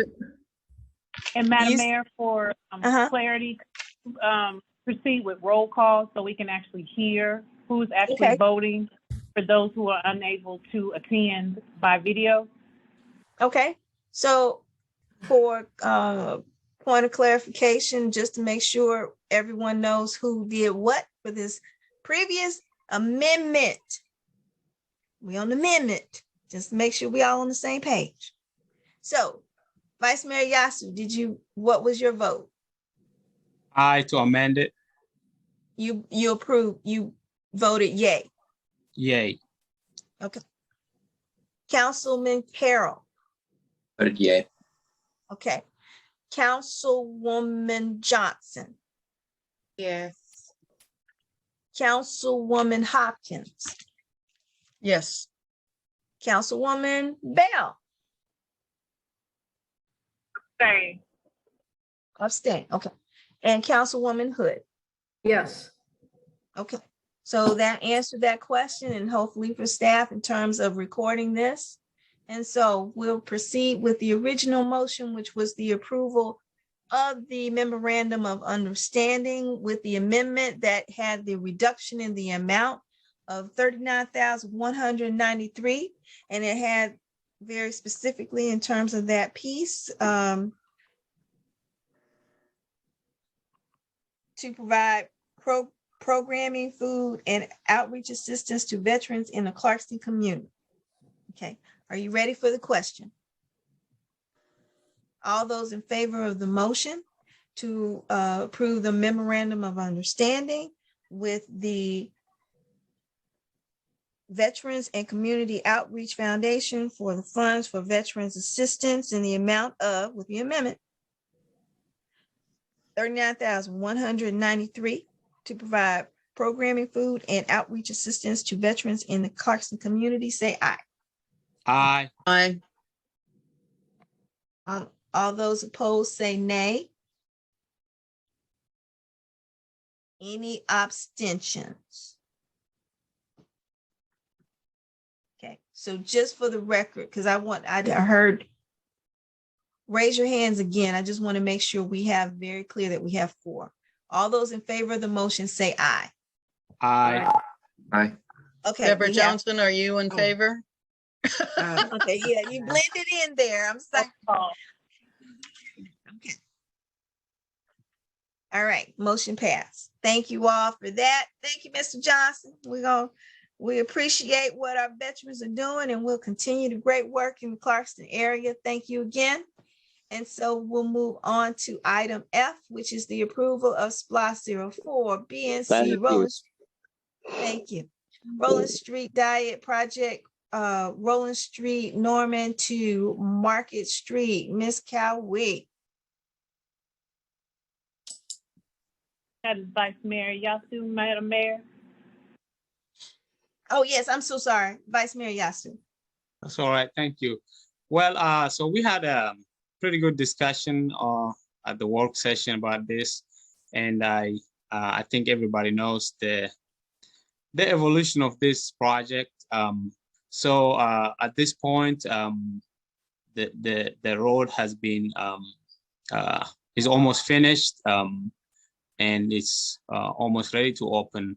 However, the flow of traffic came a concern by the business owner and by the property owner, the one on Market Street, Firma Insurance Agency, that their access to the main road is through Market, and their parking lot is on Roland. So they requested that the flow of traffic diverted from instead of from Norman to Market, it would be reversed from Market to Norman, and that would give them access to the main road, which is Market Street, which their businesses or their properties address is located, and that would solve the problem, and that would be the most financially, I think, reasonable way of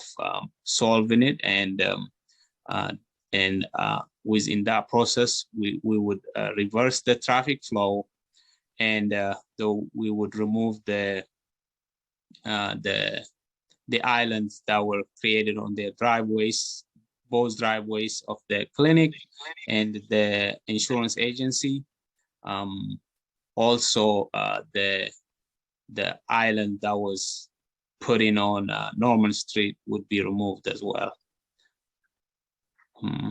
I think that's pretty much it. Yep. Okay. So at this time, I will entertain a motion on this particular item. I have a motion, Madam Mayor. Yes, Vice Mayor Yasu. I move to approve alternatives to the approved one-way entrance exit of Roland Street between Norman Road and Market Street. Okay, is there a second? Second. Okay, it's been properly moved and seconded to approve alternatives to the approved one-way entrance exit of Roland Street between Norman Road and Market Street. Is there further discussion? Councilwoman Hood. Yes, thank you. And I'm sorry if additional material has been attached to this item. I did not have it, so I may be asking questions that I should already know the answer to. Number one, did we have a cost for this to remove the concrete islands at the 2 driveways? Is Mr. Kaiser here? No, Councilwoman, I do not have cost for this. All right. As far as you know, is that the only thing, that and signage perhaps, that would need to be done for this? Yes, ma'am. I think there was a discussion about that island on Norman, and the discussion was around the issue of when the direction of travel is as it is now from Norman to Market, that you could not turn right onto Roland. And Mr. Kaiser, correct me if I'm wrong, but you said that was just an error that could be corrected. Now, if we are changing the direction of that, then there would not be any ability to make that turn from Norman, turning left from Norman onto Roland. I cannot support the removal of that traffic island on Norman, because I think it's important to safety there. Now, if we were going to keep the direction of travel as it is now, then perhaps the island would have needed to be adjusted in some manner to allow that turn. But now that the turn is off the table, I do think it's important for pedestrians to have that for safety. Mr. Kaiser, I think that was something you mentioned before. Perhaps somebody else mentioned it. Perhaps it was a citizen talking about, bicyclists and pedestrians going across Norman. And I just want to reiterate that in order for me to make informed decisions on any of these proposals that have come before us for changes or whatever, I need 2-scale renderings. I'm concerned about the intersection of Market and both sides of Roland. The discussion last time was that, yes, somebody coming from either direction on Market would be able to turn left or right onto that one-way road. But I have nothing to scale that shows me how all of this would work.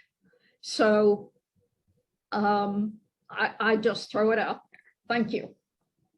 Okay, thank you, Councilwoman Johnson. I'm sorry, Madam Mayor. Thank you. My question is for Mr. Kaiser. Mr. Kaiser, so the way that we are wanting to run that one way now, with the island being removed on Norman, what would take the place of that little island? Would it be a speed table or crosswalk or? So how this all started was the road was going to be closed. So we have gone back and forth a number of times, as council knows. So what you have out there is a mishmash of everything. And so I just needed clarity on what we're going to do. And then once that is voted on by the city council, then even before city council even votes on this, I might recommend that I give, as Councilwoman Hood recommended, a plan that actually shows council exactly what's going to be accomplished with council's approval. So I can put it all back together again in another format and have that to council. That'd be my recommendation to council. So back to your question, Councilwoman Johnson. With traffic being reversed to go from west to east or from Market to Norman, that one-way traffic, as you come up to Norman Road and exit Norman Road exit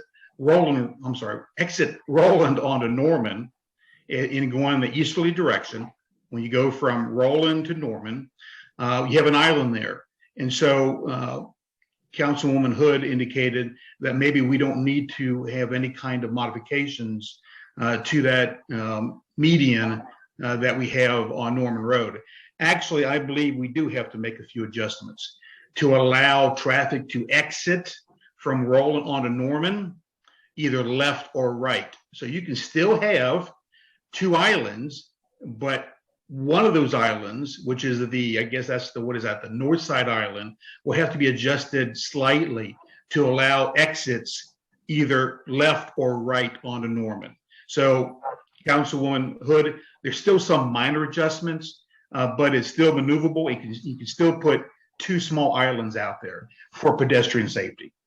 So the other thing that's going to be done is a thermoplastic green, solid green path that goes through the intersection from Roland at the intersection with Norman across the entire width of Norman for pedestrians and bikers to use and for vehicles to see from a very long distance away.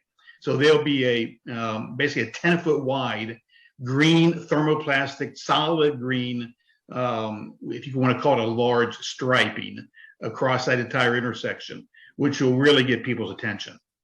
Plus we have pedestrian ahead signs. We have a whole bunch of other things out there now. And so what I would suggest is allow me to go back and make those adjustments in terms of signage, in terms of taking out the concrete islands at the two driveways. You know, if you want me to remove the yellow, what I call pilasters on top of the concrete island, I can do that as well. Show modifications to the islands on Norman Road. I can do all of that in a plan format because I have the plans. It's easy for me to do that. And so that would be my suggestion. Okay, and would you offer us the pricing on all of that as well? Yes, That ma'am. will be present also. Okay, I think Yes, that's a ma'am. good idea. Yes, ma'am. Okay. Vice Mayor Yasu? All right, so I just want to make a quick comment. I think the island on Norman Road, we were told was an error by the contractor. And so if it was an error, I don't know how it serves safety or anything like that. And I honestly, I don't have any specific feeling about the island. I mean, it can stay there or it can be removed. Either way, whatever way it's safer for the pedestrian and for bicyclists, I'm fine with it. Right now, what we have in our agenda is primarily the flow of traffic, and obviously it has to be safer. I totally agree for bicycles. And I just got a quick question. So there is going to be like some kind of boulder blocking the bicycle and the pedestrian road, both ends, both on Norman and Market, right? Yes. So the cars will not be able to get in there. So that is one thing I know it's going to be, it will not be intruded by cars coming from any direction, since there is going to be something blocking it. Yes. And the other thing is, at this point, I mean, we could divert the traffic, and we're talking about pretty much there'll be only one business that is impacted, and there will be there are no other businesses who are desperate to go to that road. So the impact is going to be very minimal, because the other businesses, the clinic and the healthcare clinic, they have access from Norman, so they will be okay. So they are not really impact. Their impact is very minimal to them. But to this business, that's the only option they have, is to make a quick left from Market, or a right if they're coming from the other side, I guess, and to get on the parking lot, and to when they are done with their business, they can make a left and continue on Norman and head home. And whichever way, I'm sure they will figure it out. But right now, the concern is the business location for people to come to his location is totally inaccessible. I'm sorry. Okay. So so because of that, I think what we have in front of us is primarily is the flow of traffic. So I would strongly encourage us to address this for now and make sure that the island on Norman is also addressed appropriately by making sure it is safer for bicycles and pedestrians as well. But I think that was I'm pretty sure that was done by error. That's what I heard last time. So whatever error it was, it needs to be corrected, and it needs to be corrected in a manner that is safe for bicycles and pedestrians.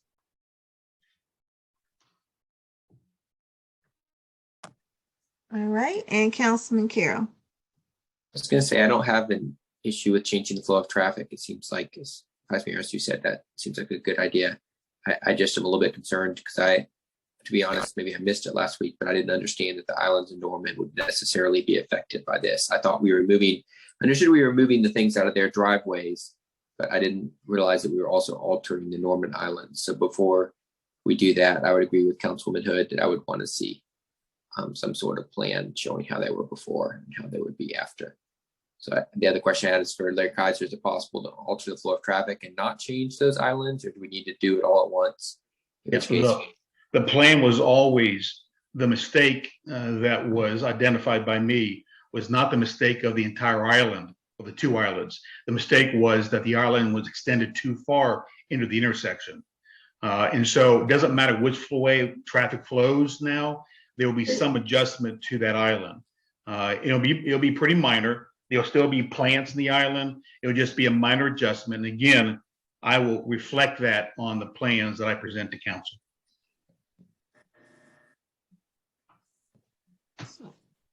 And then Councilman Carroll, were you done with your questions? Yeah, that's all I had. I'm done. Okay. Councilwoman Hopkins.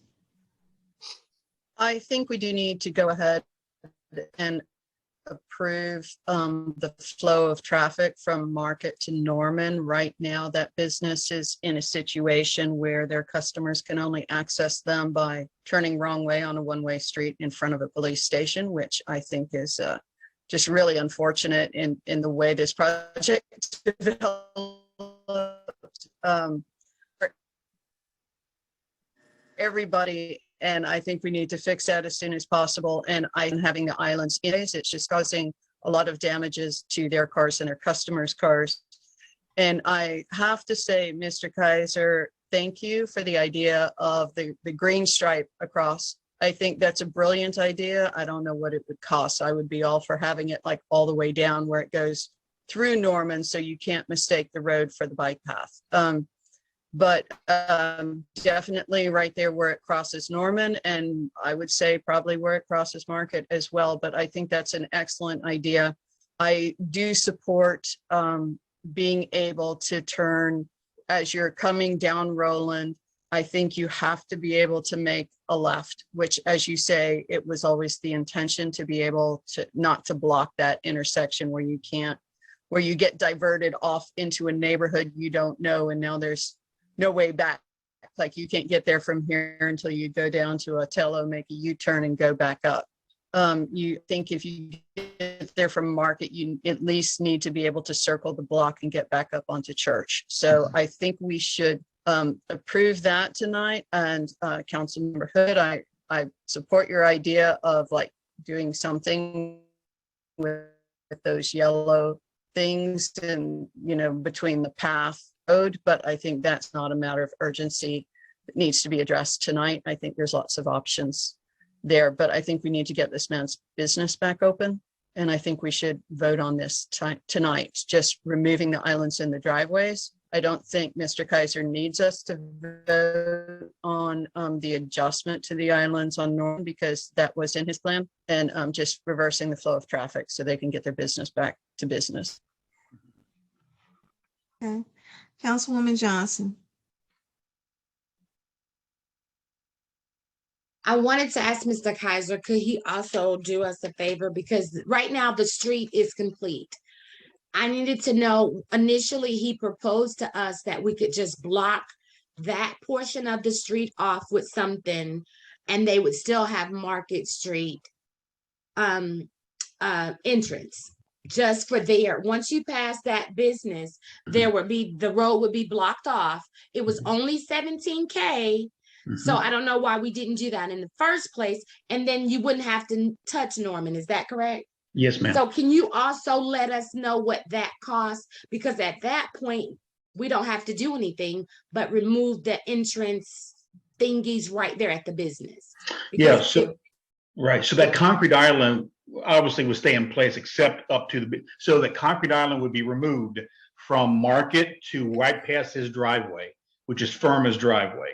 So the island that we have in there now would be removed for that little short distance. So there'll be full access in and out of his driveway, complete access. Then that concrete island from his driveway down to Norman would stay in place. It'll look a little bit odd, right? But you know, that's okay. You can have a separation of pedestrians and bikers on a road like that with a concrete island. And then you come down to Norman and basically it's shut off to traffic. There is no access. So both sides, both lanes will be entirely removed from vehicular access entirely. And so those islands then at that point in time would still remain on Norman. You wouldn't touch them at all, but you would block off all traffic 100% from Norman up to where Firma's driveway is, right before Firma's driveway. So Firma would have complete access, 100% access. And so I can give you that cost as well to remove that little short section of concrete median that's out there now. Yes, ma'am, I could do that. And that was previously approved by the owner. Yes, yes, okay. Yes. Okay, thank you. Thank you, Councilwoman Bell. Yeah, just quick point of clarity, Mr. Kaiser. If we move forward with option number 4, what's the flow of traffic on Roland, like in front of NAM and like that? Because I'm trying to understand the direction, so I'll know the flow as far as like us approving it tonight, and then you moving forward and telling us, giving us options of what that median looks like. I'm totally fine with that. My concern is the flow. Can you elaborate or explain that, please? So Roland Street from North Indian Creek to Market, as we have it now, whenever we open that road up, will be 2-lane traffic, bi-directional, east to west, 2 lanes. So if you are coming out of Roland Street in front of Karen Phelps's house and you're going east, right? You come out from Norman and you touch Market, you're heading east.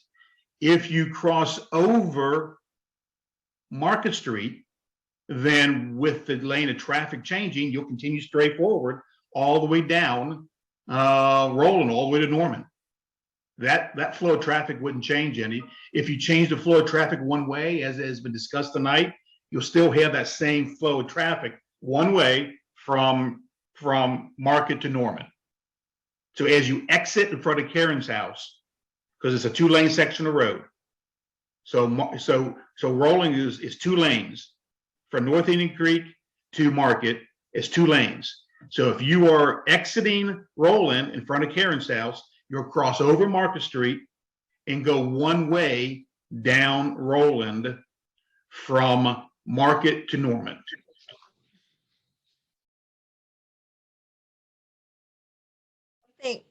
I think that's the point, that once we, whatever decision we make, we need to see an entire rendering of all of this. Because just to piggyback off of Councilwoman Bell's question, when will that Indian Creek Market Street of Roland open? When do we plan to open that? So one of the things that that the interim city manager and I discussed today is that I would like city council to review the striping and signage plan of Roland Street from Market to Lovejoy. There's a lot of signs that are going in. There's a lot of bike share signs, a lot of traffic calming head sign. There is a whole slew of signs that are going in. So I would hate to be in the position of installing signs that were on an approved set of plans from 2020 without city council approval of that sign plan. And so until I have approval from council, I'm going to hold off until those signs are fabricated and installed. So let's assume for a minute that you said move on with the plans as they are, Mr. Kaiser, as they are in the construction plans approved in 2020. If I do that, it'll take 2 weeks to get them fabricated and installed. Then all of Roland is from Market to Lovejoy is safe. It's less, no risk to the city. So that would be my recommendation. So the section that's closed now is the same issue. It'll be opened up in 2 weeks, Ms. Mayor. Okay, 2 weeks. so just for clarification, just as a point, that means that section won't open until close to July. Just depends on how quickly mayor and city council approve the signage plan. All right. Okay. And then the renderings, again, I think that is very critical because the construction is great. I think what's helpful for people is to see what it visually would look like the renderings that we have on the website. So I just wanted to make sure. Let me ask you a question. So every time there's a change, it always affects something else, right, Ms. Mayor? We all know that. All right. Absolutely. So what scenario, what traffic rerouting plan do I present to council? Do I present Roland being a one-way street going from Market to Norman? Do I show Roland being closed from the driveway down to Norman? So all of that affects traffic on all the side streets, right? We know that. And so what we don't know is when we have traffic calming, which we have now in chicanes, if those are changed to speed humps, then people are going to also avoid Roger Street. And so there's an effect citywide with any decision city council makes. So I need some direction on what plan I put together for city council and mayor review in terms of traffic flow in the area that we're referring to. Okay, so to deal with the matter at hand, we have that motion to deal with the alternative traffic flow. Then what we'll need to do is after that, provide and give Mr. Kaiser direction on what we will see going forward for June. Does that work? Okay. Councilwoman Bell, did you still have a question? Okay, thank you. No, my hand just won't go down. Okay, thank you. And Councilwoman Hood. Yes, so am I correct that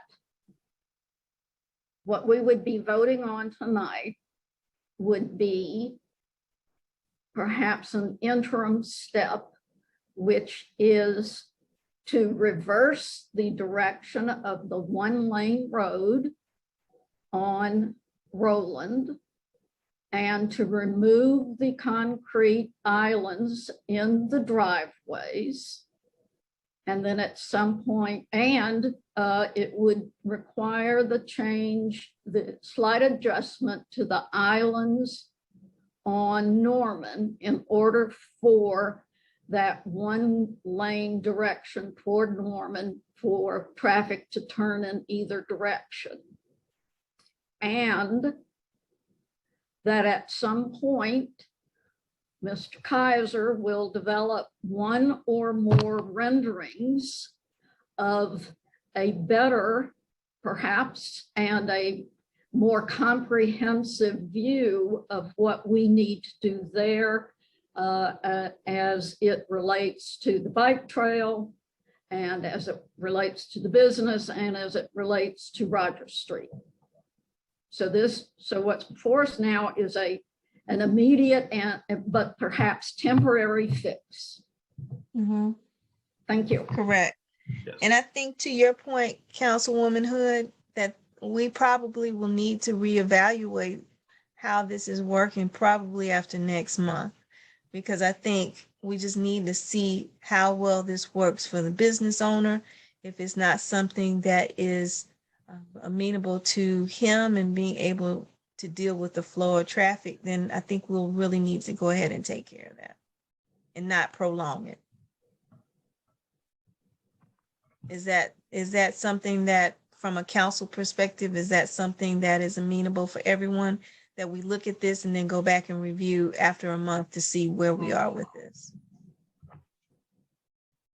Vice Mayor Yes. Yasu? Yes, Madam Mayor. And I think in the future, I'm pretty sure if the council want to consider other options, we certainly could accommodate this business owner by building a driveway from Market Street directly to his business. That was actually one of the original ideas, was in order to block the road. That was one of the considerations that were supposed to have been happening, but at that time it didn't work out. So I think right now the best alternative for this specific address is to change the flow of traffic. And in the future, if there are better alternatives, it's certainly, as long as we give access to the business from Market Road, which the address of the specific location is, I think it would not matter which way that traffic flows. And we could always, roads always change. And we're talking about a very small road so we can certainly consider that. But right now, like Councilmember Hopkins said, we certainly need to address this so that the clients of this location could easily come to this location, so that the business owner and property owner know that their property is okay and will not lose any value from the point of view what we decide today. So I think I totally agree. In the future, we could come up with other alternatives if available.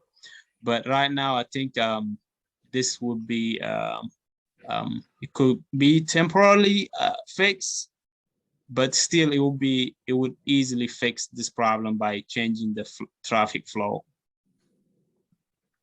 Okay. Any other questions at this time? Okay, we have them. Are you ready for the question? So all in favor to approve alternatives to the approved one-way entrance exit of Roland Street between Norman Road and Market Street, say aye. Aye. Aye. Aye. Okay. All those opposed say nay. Any abstentions? Motion passed. So let's deal with part 2, which is what we said in terms of Mr. Kaiser and what we wanted him to bring back to us. In terms of a rendering, what is it that you want to see for him to bring back to you?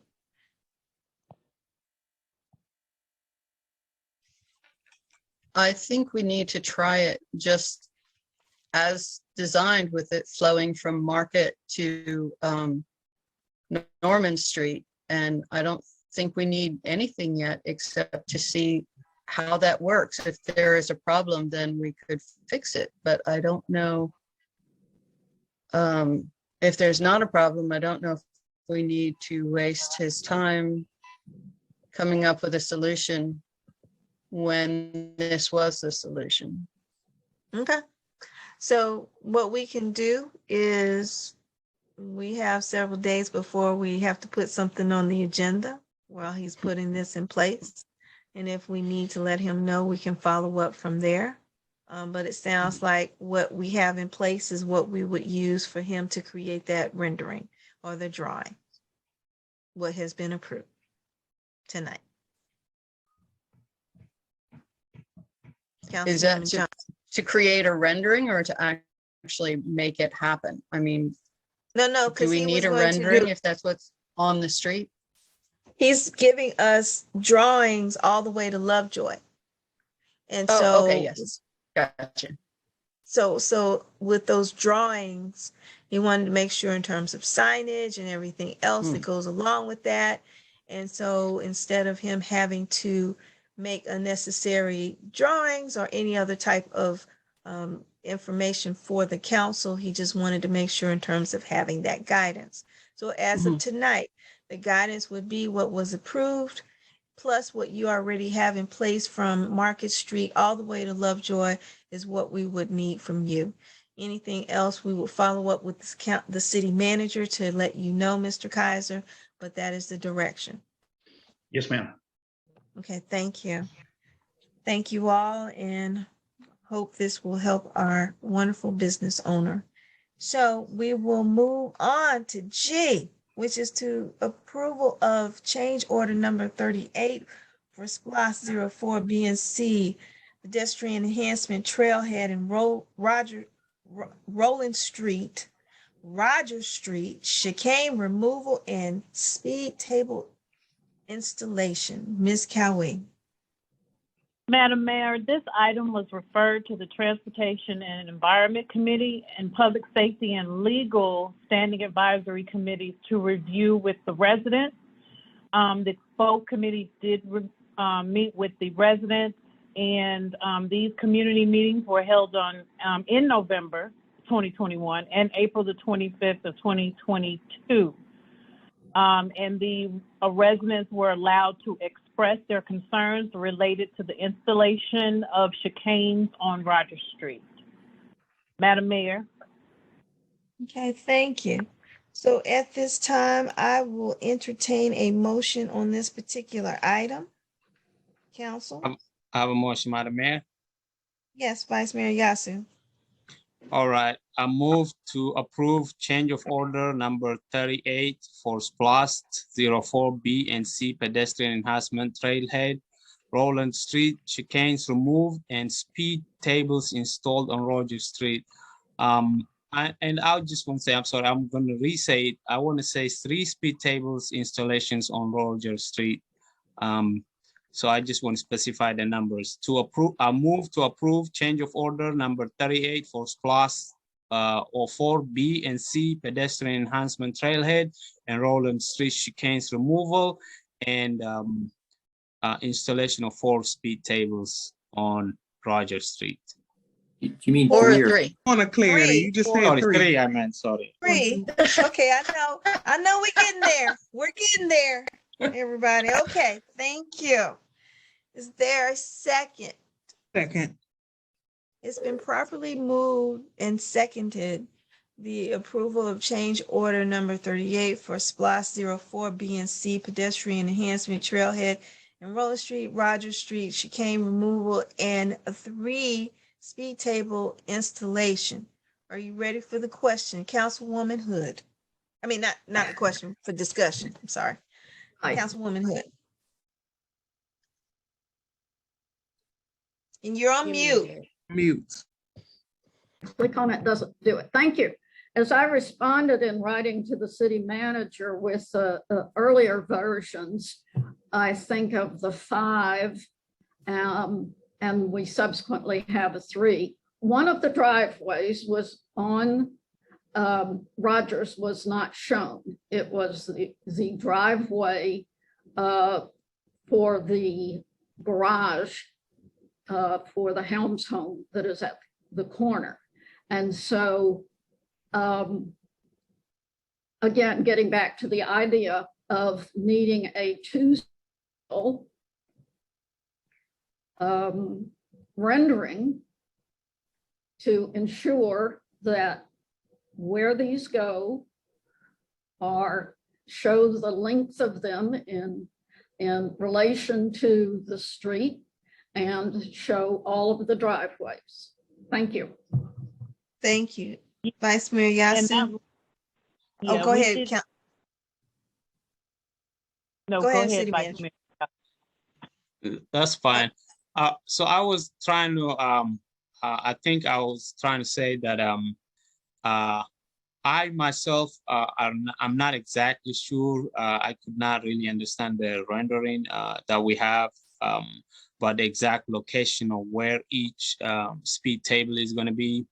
But I really would leave to the good and honest advice from our staff and city manager, and to avoid driveways or roads where those three are going to be. But I think there is a good consensus that we need to have three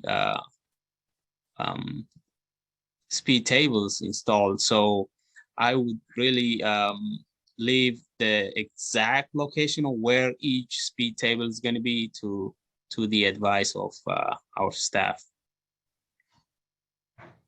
And in response to that, that was Councilwoman Hood as well. We did receive that response, and Mr. Kaiser did respond that no driveways will be affected based on the rendering of the three speed tables. And if you need for him to explain those locations once again for the record, I'm sure he'll be glad to do that. Okay. Councilwoman Hopkins. I would just like to add regarding the signage of the speed tables, rather than 2 signs for each one. I think at one point we were up to 20 street signs on a 2-block street.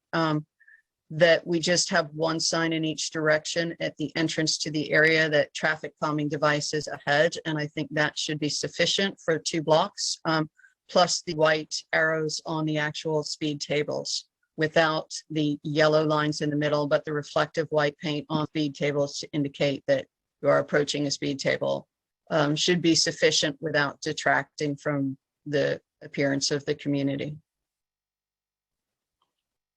Thank you. And just as a kind of a follow-up, I know we said 3. Mr. Kaiser, from a fire department, is that something with us having 3 instead of 2? Is that going to be something that's going to be an issue for the fire department with their vehicles? So you mean 3 instead of 5? No. Okay, so let me make sure I'm clear, because I'm trying to make sure I got this very clear.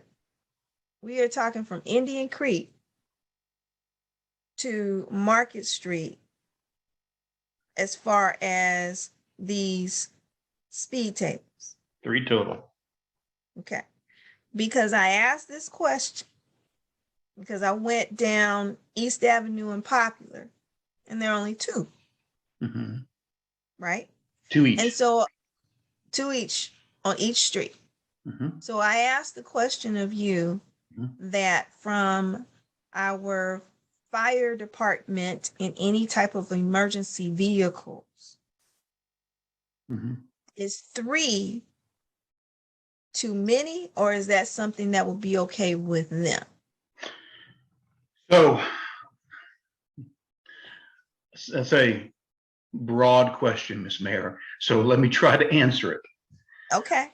All right. So we always bring in the fire department as an example.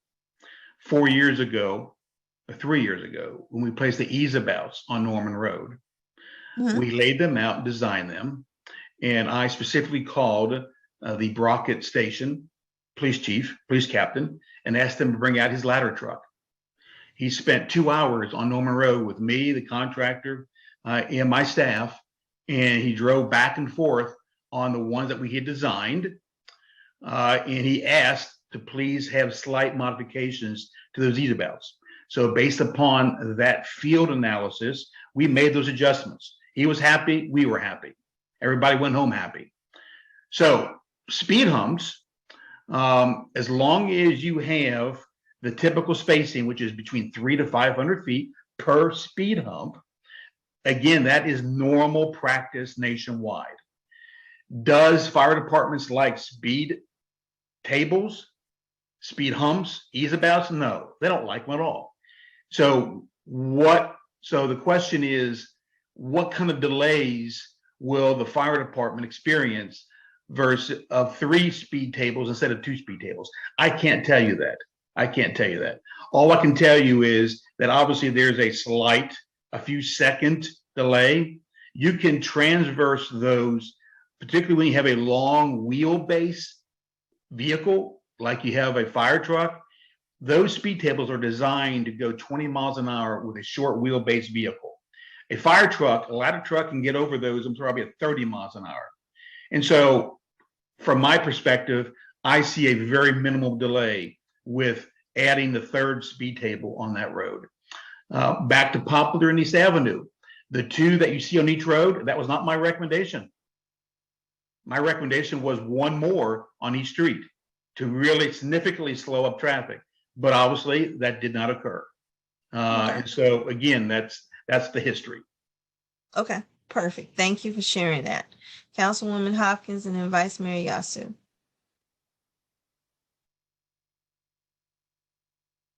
I think I forgot to take my hand down, but I will say I just Googled it. They say that speed tables can slow emergency vehicles by 10 seconds per speed table. So that's one reason why I wouldn't want to put 5, because 50 seconds could be somebody's life if it's an ambulance. And it's a matter of balancing the safety of somebody getting hit by cars going too fast versus the safety of an emergency vehicle not getting to a location on time when somebody's having a heart attack or stroke.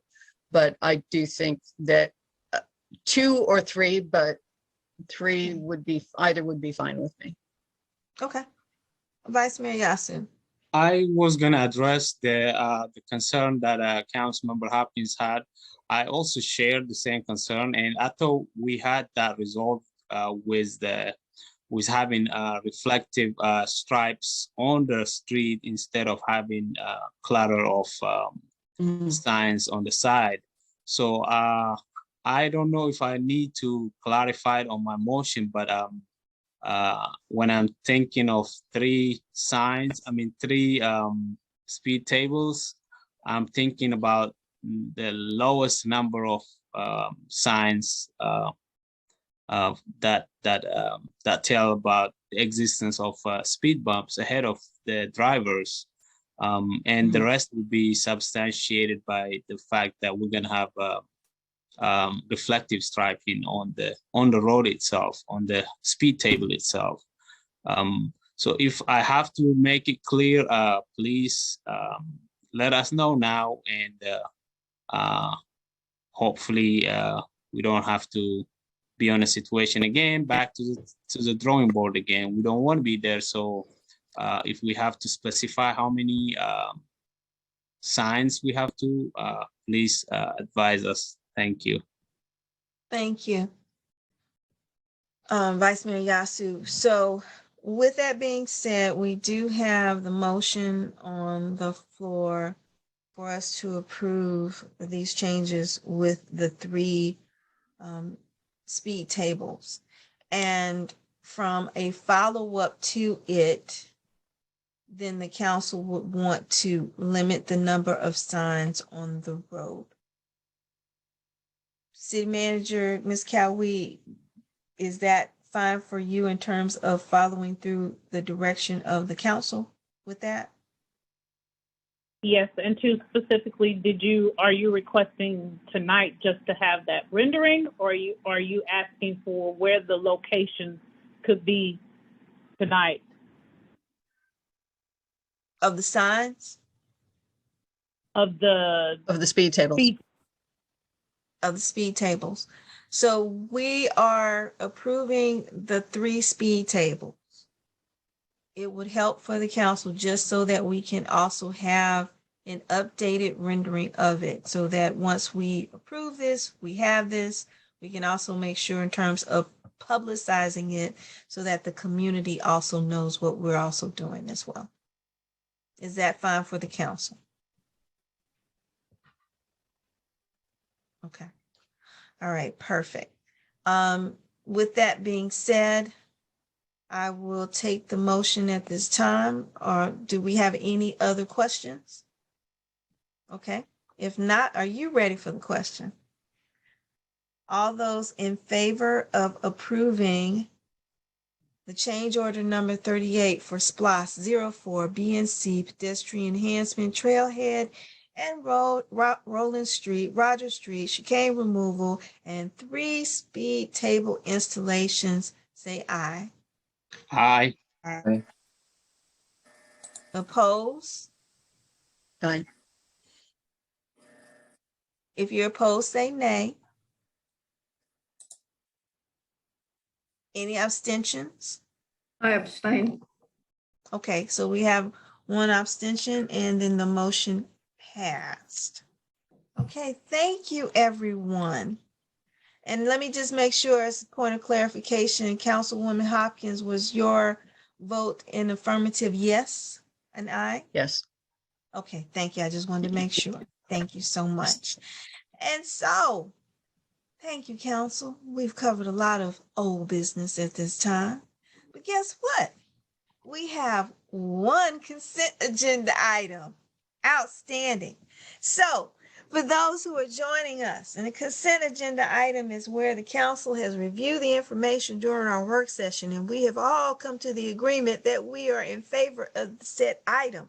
And with that, we will just go ahead and move to approve anything that is under consent agenda. However, at this time, we only have one thing under the consent agenda for this evening, and that item is the approval of an ARPA funding request from the Amani Women's Center for $42,000 to provide COVID-19 emergency assistance navigation services. With that, I will entertain a motion from the council. Vice Mayor Yasu, please. Vice Mayor Yasu, please proceed.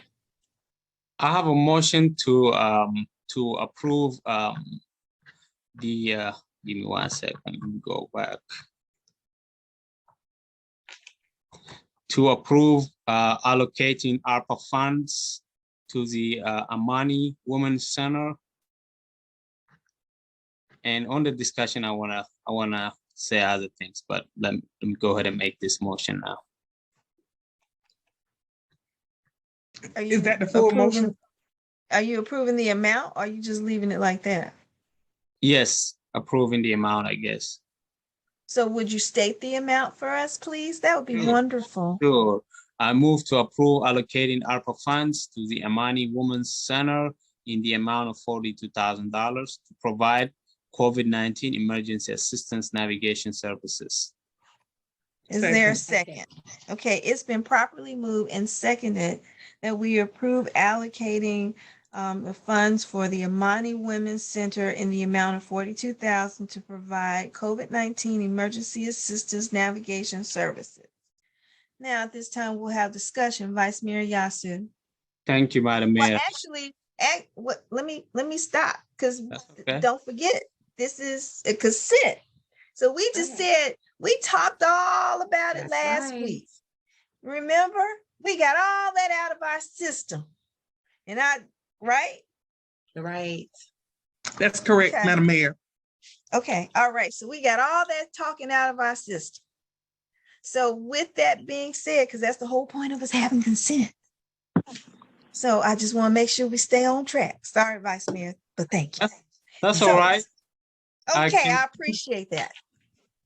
All right. I mean, I was just gonna make a statement. I'm not trying to bring a new idea. I just was trying to say, I'm just trying to say that a lot of the services that are being proposed, for example, like rental assistance, have been winded down when it comes to the city Clarkston. So I want to encourage, and I'm really hoping that Amani Center would have a seat with our city manager, and they would talk about every single assistance that we providing. Okay. So that Thank you.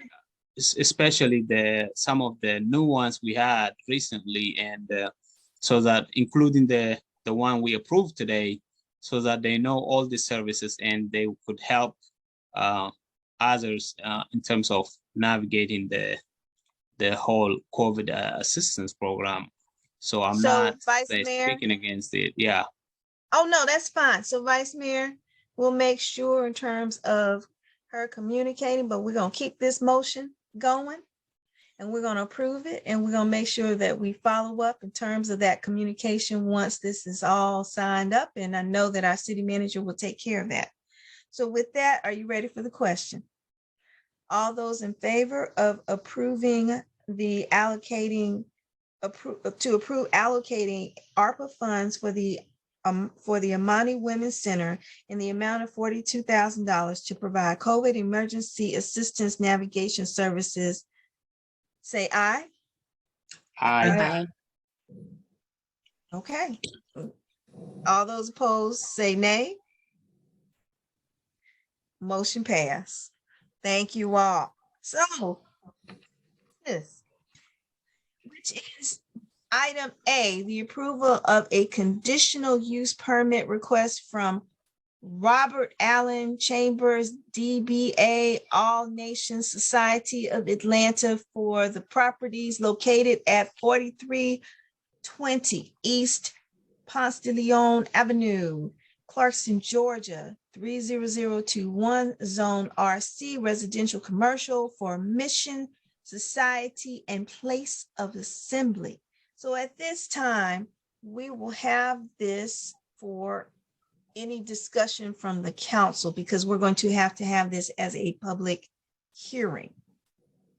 So before we move into the public hearing, council, did you have any other discussion on this item? If you do not, we can proceed with the public hearing. Yes, Councilwoman Hood. Yes, I noticed that this item, there were some minutes for the meeting that took place originally, and then it was deferred. I didn't see minutes for when the decision was made by the Planning and Zoning Board. I could have missed them. But Ms. Kawhi, can you summarize the points that were brought up that led to the recommendation to deny by the Planning and Zoning Board? Thank you. I sure can do that for you. First, the item was deferred. The applicants did not attend the first meeting, so the application was deferred. And then the next hearing, it was deferred to the March 15th, 2022 P&Z meeting. And from the April, and you do have these minutes because these are the April 19th meeting, and some of those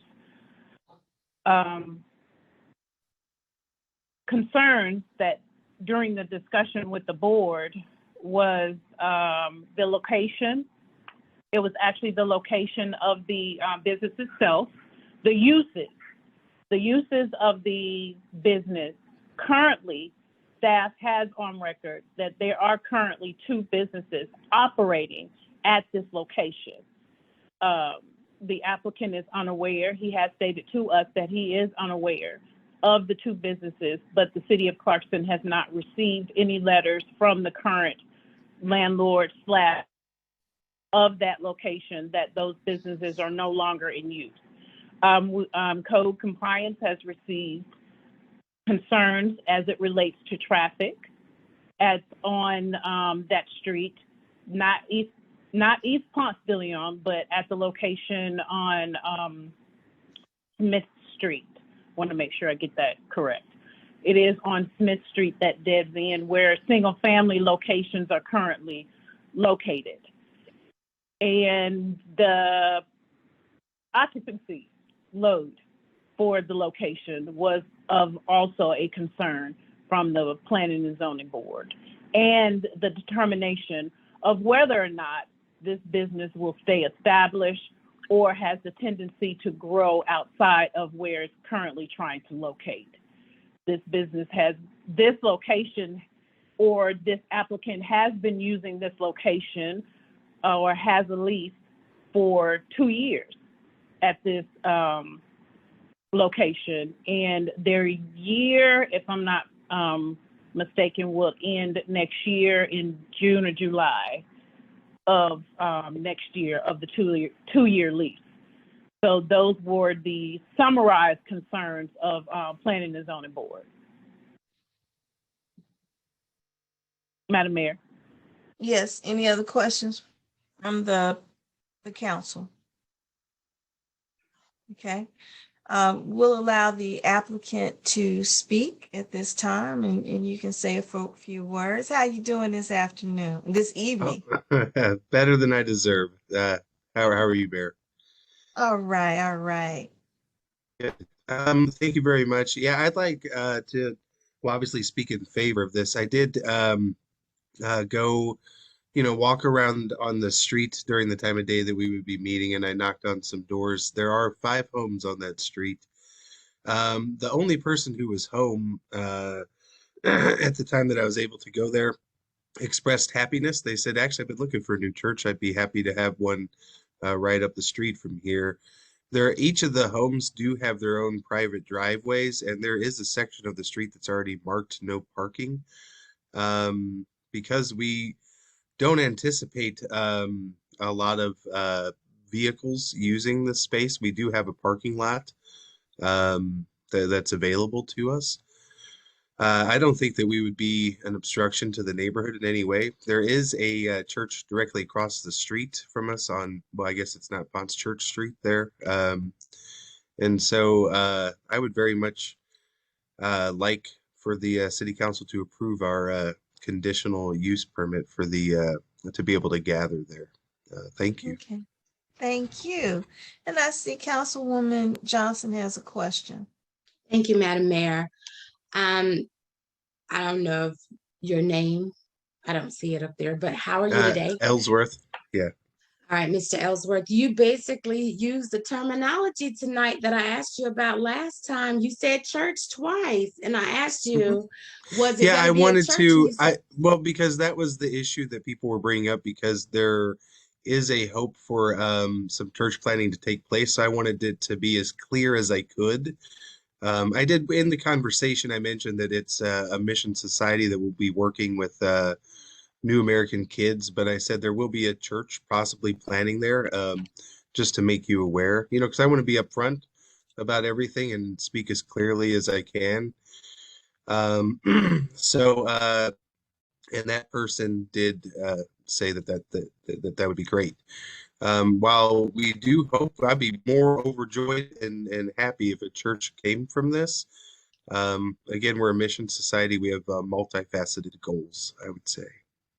okay. Well, seeing that that is a residential area, I would have to say we would have to use some caution, because you may have 15 people coming in 5 cars now, but it could be a problem later, depending on if you expand to that capacity. So we have to really use caution, because we are never going to tell you not to grow. But it's just the nature of the area. Thank you. Okay. Thank you. And if you did come to us and say you guys are doing too great, you're too busy, you're doing good, then I would be happy to relocate, actually. That'd be fine. So Okay. Okay. Thank you. All right. Thank you. And so with that being said, Vice Mayor Yasu. Thank you, Madam Mayor. I just wanna first thank the applicant for the services that they provide to the community, and we have so many faith-based organizations doing great work, and we're very thankful for what you do. However, I'm really, the only concern I have is like it's not really per se for your organization right now, but whenever we approve conditional use permit, that is gonna go on for perpetuity, that that we can't take that back. And I kind of agree with Councilmember Johnson's sentiments that, we have to be cautious. And that's the only thing I want to say to you is the council is thinking in terms of not now, but in the future, we cannot change, if we approve a conditional use permit. Even if you're not going to be there, the use of that place will be impacted for the future as well. So because of that, it will create a situation where we would have approved something that might not fit in the use of that location itself. So I just want to make sure you are aware of that. Thank you. Thank you. And just as a point of clarification, I just want to make sure, City Manager, Ms. Cowie, City Manager, if we ever put something with a cup, and let's say he moves from that and there's another occupant, can that other occupant have that conditional use removed? If they apply for the removal of the conditional use, it can be removed, yes, but it will stay with property. Right. Okay. So I just wanted to make sure you are absolutely correct. It stays with the property. If another person stays in the house, then they can turn around and have that removed, but it has to be at the new applicant's request. I just wanted to make sure we just cleared that piece up. Councilman Carroll. I have a question. Could we make as a condition, I mean, it seems like people's concerns are not necessarily about their use of the property, but about future use of the property. So could we make as a condition to the cup that it's permitted for this mission's use only if, the members that attend don't exceed a certain number, or, the people that visit the congregation don't exceed a certain number at any one time? And that would resolve concerns about, mega church taking it over in the future. Mr. Quinn, is that something that's a proper condition? So if I understood correctly, it would be basically approving the assembly, but limiting the number of folks that could assemble. And I think, I think our code provides for putting a condition on the approval of a conditional use. And since that proposal is directly tied to the application, I think that would certainly be appropriate. Okay. Thank you. And quick question, Ms. Cowie, in terms of the maximum capacity of that building or facility for said purpose, do we have an understanding of what the maximum capacity is? Yes, Madam Mayor, I did ask for an estimated from the Fire Marshal's office to give me an estimate of just assembly, and it's 59. Okay, 59 for just assembly. The maximum occupancy load. Maximum.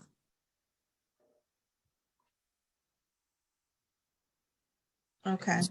And part of my thinking behind the amendment was, if we put the CUP in, someone could, in the future tear down the building and, do a mega church or something like that there. But if we limit it to the current maximum occupancy, then we could essentially put a cap on it that would limit how it would affect the neighborhood and the surrounding neighbors and resolve some of the future concerns, while at the same time, I think hopefully not preventing the good work that I believe that they're doing at this current building.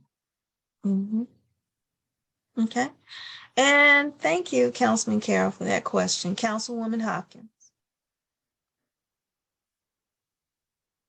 My concern primarily is not so much the maximum occupancy, but how many cars do 59 people bring? That would be where I would want the condition to be, because how many parking spaces are on that property? There's less than 20, I'd say about 20 or so. That are just for that one house, or is that shared? For both, we can it's shared, but we're allowed to use all of them. Yeah. Thank you, and Vice Mayor Yasu. I just want to say that I think limiting the number could resolve some of it, but the problem is how do you enforce this on day-to-day basis? If we put a condition on it, I think that would be almost impossible to keep up with how many people are visiting. And it could be an issue, especially on certain events, holidays, or and I think it will be difficult to tell this specific location to ask them basically, you have reached your maximum capacity, you can't let people in, or I don't know. I think I just feel like it could create a problem. Okay. Thank you. And Councilwoman Bell. Just a point of clarity, 59 people is the max occupancy. Is that what you're saying, interim city manager Kawi? I did, and that's the estimate because the square footage is including the patio service, and that is full assembly, just assembly numbers. As you can see from the layout, you have 2 offices on the side, on the right side if you let the layout face you. So there's 2 office space to the side, and then you have to go in and also calculate the number of bathrooms, et cetera, that will be used for the location as well. Right now it's only 2 restrooms, right? Yes, it's one in the middle and one in the unisex one in the top right, top left, I'm sorry. And then just for just further clarity, 59 people equals 59 parking spots, right? If all 59 people are to drive to this one location, that is 59 cars or 59 spots. So they need 59 spots. If the max occupancy is 59, do they not need 59 spots to park just in case they reach full capacity? And that's including the staff and whoever is there, right?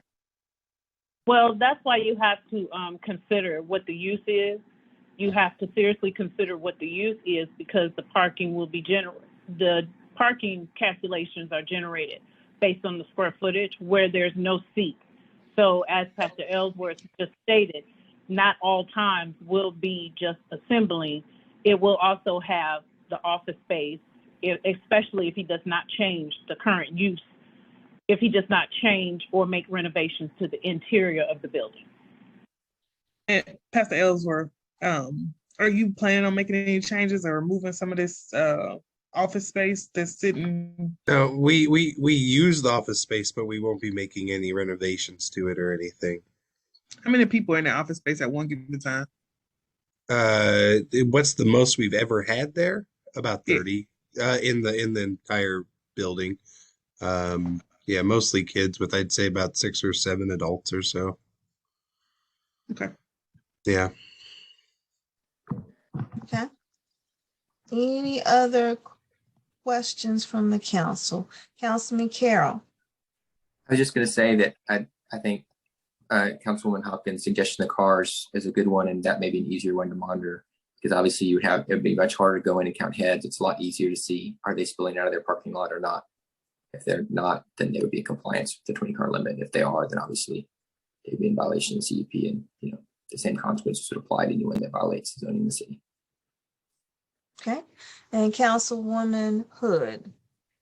Yeah, so just want to clarify what I think was said about the number of parking spaces. So am I correct that for both buildings, there are approximately 20 parking spaces, the building at the corner and then your building, which you're leasing, which is adjacent to it, and that there are? That would be the top of my head estimate. I Okay. never counted them. I won't claim that that's Okay. an accurate number. That's my guess, though, about that. Well, Yeah. hold you to it specifically. Thank you. And you're leasing the property. That's correct. I guess my question is there the potential in the future that the property at the corner could be sold or used by the current owner, and that the arrangement sharing those 20 spaces would no longer be able to continue? I mean, I don't think that arrangement would be possible because we've already agreed that we have that use. So I don't know if he could change that suddenly in our lease or anything, but No, Um, I'm speaking of future, in the future, not a change to your current lease. um, So- I don't know. All right, thank you. Okay, so Councilwoman Hood, to your question, and I think, sir, and what was your last name again? I just want to make sure I Ellsworth, get Ellsworth, Mr. that's Ellsworth. fine. Yeah. Okay, thank you. So in your lease, do you have as part of your lease both offices or just the one? The whole space, that whole building is ours. The whole building is in our lease as ours to use. So you have both addresses in Not the two buildings. So there's one building that's in question that we use where, and I think the confusion is coming from our landlord had a business still has a business registered that he has not alerted the city that is not in operation yet. And so it looks like that we're using a single, I don't know what it looks like we're using there, but that the entire building that we're using the whole building, but there's a separate building on the property that's, I think it has a technically different address even, but it's on the property. It does have a different address. That is 4312 East Pond. So they are separate buildings. Yeah. And it's a separate parcel too, is it not? Correct. So there are two parcels, two buildings, a shared parking lot of about 20 spaces. Is that correct? Yes. Okay. All right. Thank you. Thank you for that clarification and thank you for the question. So council, unless you have any other questions at this time, I can open this up now for a public hearing. And so with the public hearing, each person who has been signed up to speak will be allowed 3 minutes to speak, whether they're in favor of said item or against the item. And so we'll move first with anyone who is signed in favor of this particular item. And I'll open up the public hearing at this time. Interim City Manager, Ms. Cowie, did we have anyone signed up for this? I do not have any pre-registered speakers for this item, Madam Mayor, but if you would like to raise your hand, I will acknowledge you if you would like to speak. And there is no one that has raised their hand, Madam Mayor. Okay, so on both, I will make sure to be in compliance. We're providing an opportunity for someone to speak for this particular item. And we're now providing an opportunity for someone to speak against this particular item. Ms. Cowie, did we have anyone signed up for this particular item to speak against it? Okay. And I do not have anyone registered to speak against this item. However, if you would raise your hand, I will acknowledge that you would like to speak. And Madam Mayor, I do not see anyone that would like to be recognized. Okay, thank you, Interim City Manager Ms. Cowie. At this time, we provided the community an opportunity to speak for this particular item and as well against this particular item.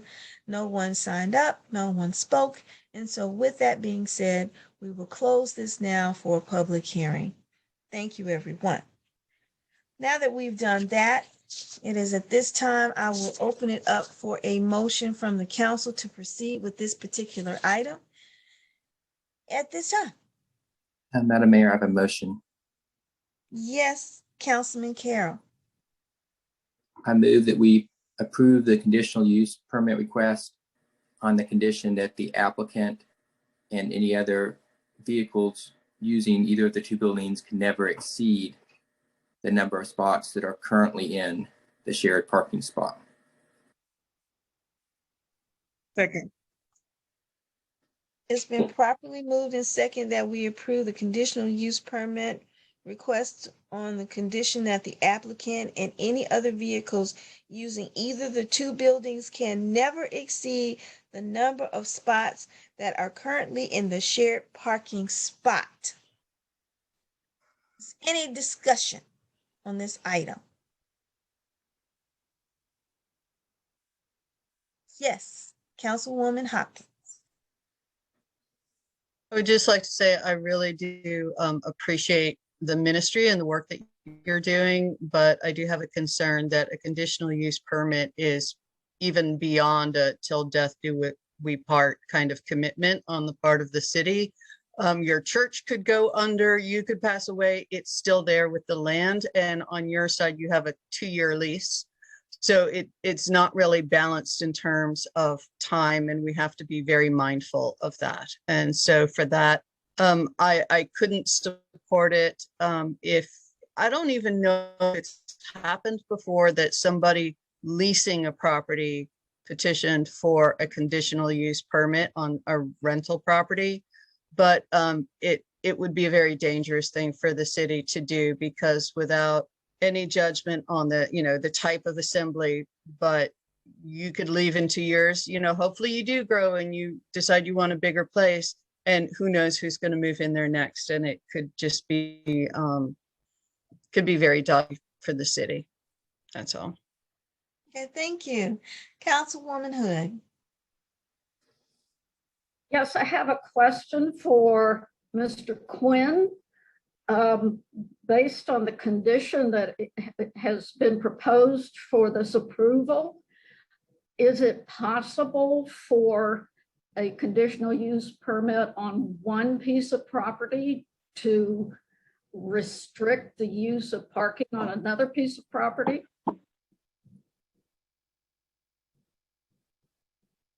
I mean, is it possible to require on-site parking only? Well, Mr. Carroll, could you repeat your proposed condition?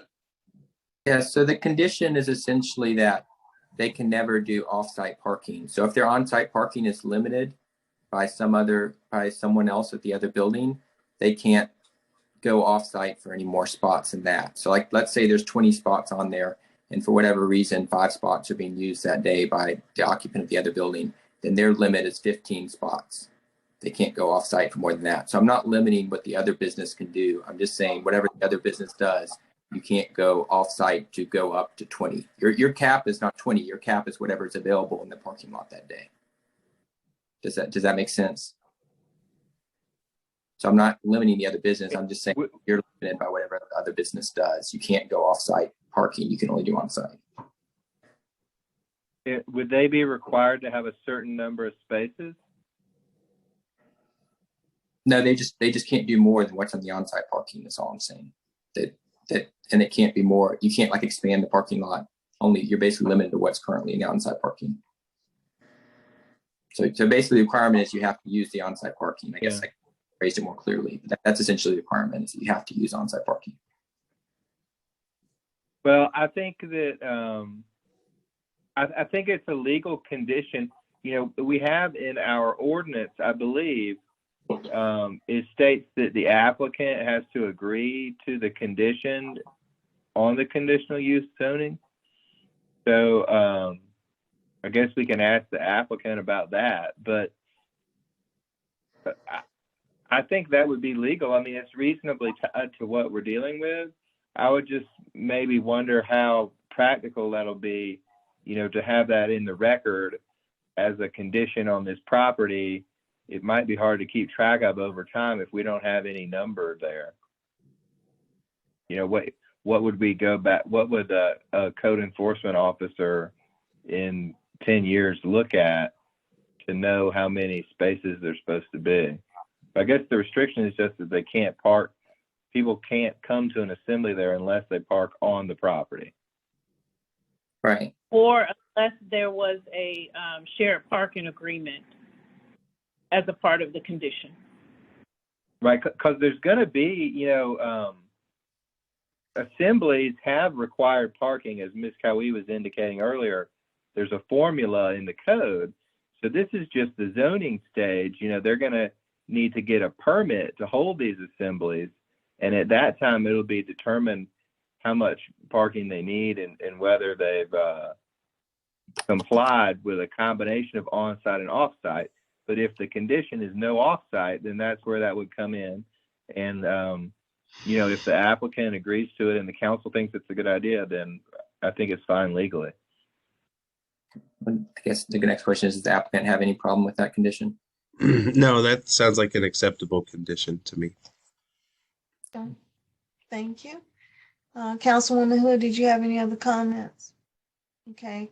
Vice Mayor Yasin. So with the motion we have, I'm not exactly sure when we say so we are dealing with somebody who's renting this property, and we still don't have the owner of this specific property. The owner is not the applicant. So, and we don't have any shared agreement.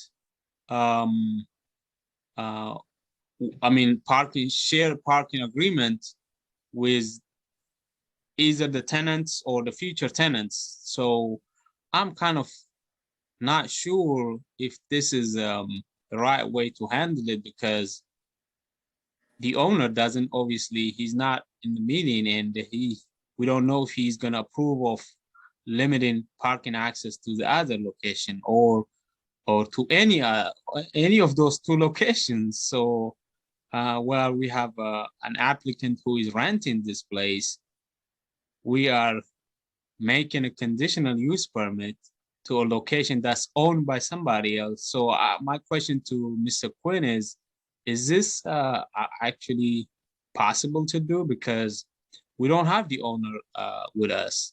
We don't know how the owner feels about the parking, shared parking. Well, good question, Mr. Vice Mayor. We have in our zoning ordinance a requirement that the owner of the property either make the application or designate the applicant as their agent for the purposes of the application. So, I don't have that paperwork in front of me, but presumably the gentleman who's here tonight has been designated as the agent by the owner. And then the other thing I would say is that if the owner ends up with a condition that in the future they don't want, we'll keep in mind two things. First, that they can still do the other uses that are part of their zoning, and without worrying about this special condition on the conditional use. And then secondly, if things change, they would just have to come back to the council.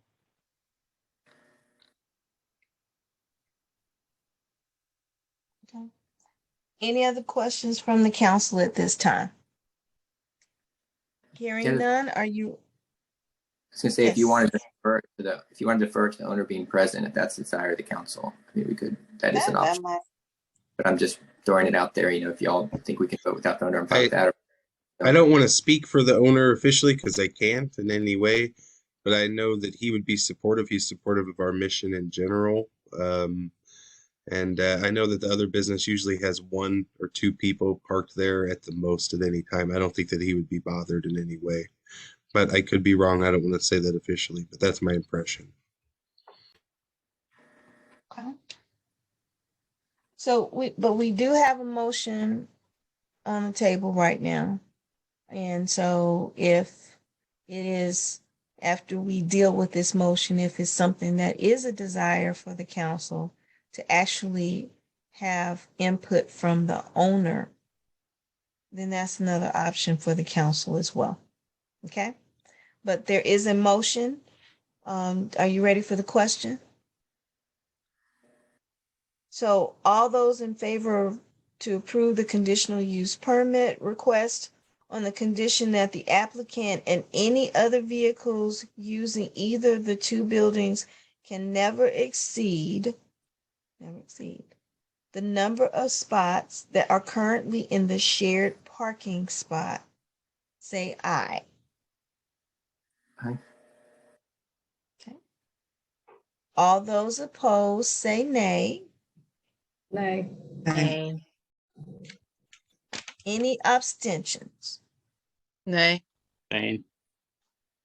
Abstain. So we have 2 abstentions 1 yes, and 3 no's. So the motion did not pass. With that being said, is there anything else that this council would like to do on this particular item?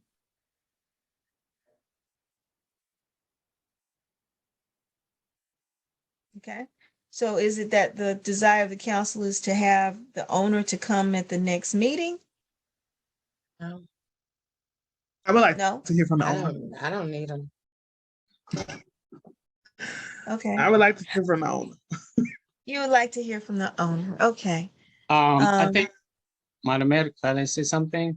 I mean, yes. since we already voted on it, I think if the owner is gonna come, if for informational purposes, it might be helpful, but it has to be a new application, obviously, since this motion failed. So it will have to be a brand new application. It will have to go to planning and zoning, and then it will have to go to the council. And at that point, then we would ask for the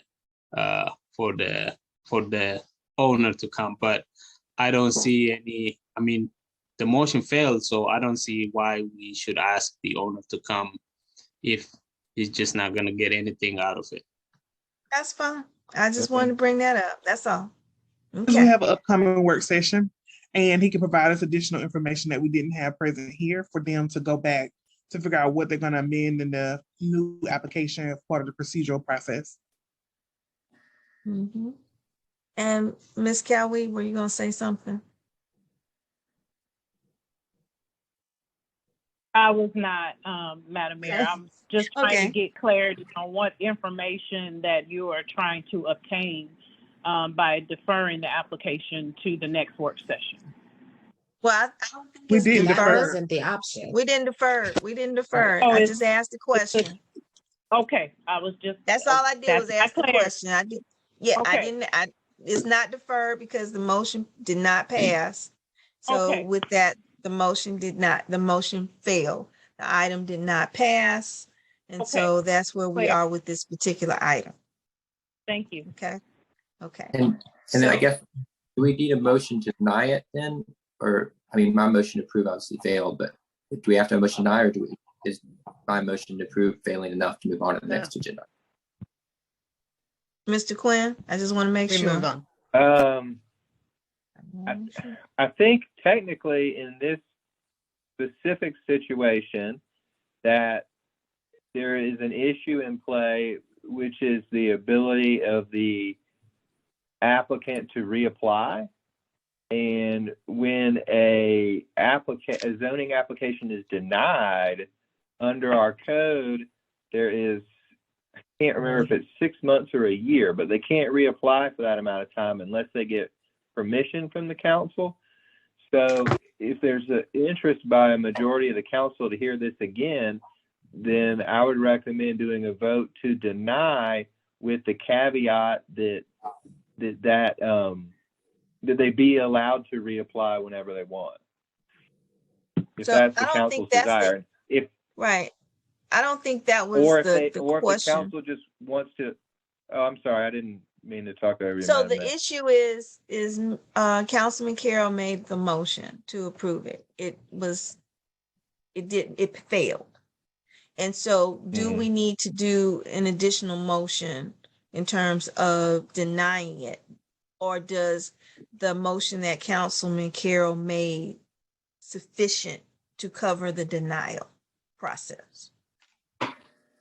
I think that it would, I mean, clearly the permit was not approved and it wouldn't be issued if we want to deny it, which is different than that's an extra step, and there would be a new motion, and the result of that would be no ability to reapply unless that were carved out. Okay. So council, you heard from Mr. Quinn, the original motion to approve was failed. And so if you just want to leave it like that, or do you want to do a motion to deny it, the application?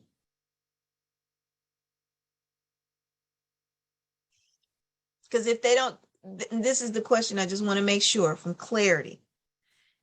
If we do not follow up with the denial motion and just leave what standing with Councilman Carroll had, what option does that give the applicant?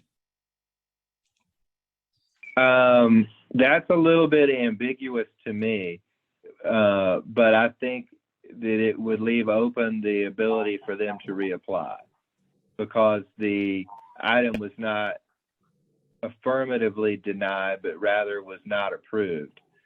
I mean, really, Okay. the best thing to do would be to, for the clarity of the record, would be to take the vote. And you know, whenever we have an agenda item where a motion fails, there's always the opportunity for another motion. And so if we're going to move on without doing any action, then that is a vote. And so really, I think the parliamentary answer is to take another vote, and until we get a majority, or to take a vote to defer, which would get a majority. Something needs to happen to move on. Okay, thank you. And then Councilwoman Hopkins. I think we should not like do an extra step to move to deny, because it sounds like the application itself wasn't completely proper in that Mr. Ellsworth is neither the owner, so that the owner would then be denied the opportunity to apply again when he never applied in the first place would be, I don't know, just causing more confusion. I think if we just leave it that this did not pass, and if the owner should choose to apply, he would be the appropriate person to put in application anyway. But okay, just as a point of clarification, and interim city manager, Ms. Cowie, the applicant had to get the approval of the owner to apply for this in the first place. So the owner gave the applicant the permission to move forward with this item. Gave permission, but I understood Mr. Quinn to say only the owner can apply, or someone speaking on behalf of the owner. And then Mr. Ellsworth just said he cannot speak for the owner because he does not have that authority. He was, and correct me if I'm wrong, Mr. Ellsworth, you, from the application and what you specifically asked for, you could speak on that because you talked to the owner. But anything in terms of the additional spaces that we mentioned this evening, that was not something that, in terms of you have the communication with the owner, you did not feel comfortable having that in terms of moving forward with any decisions as it relates to that. That is correct, Mayor. That is correct. Okay, thank you. I just wanted to make sure we're all on the same page with it. Okay. So hopefully that answered your question, Councilwoman Hopkins, and then Vice Mayor Yasu.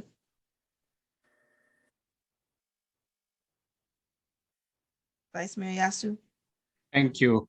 Well, I think what Mr. Quinn was saying, I thought was something that would apply if there was no second, or if there was, but right now there were one vote affirmative for it, and there were 3 votes against it and 2 abstentions.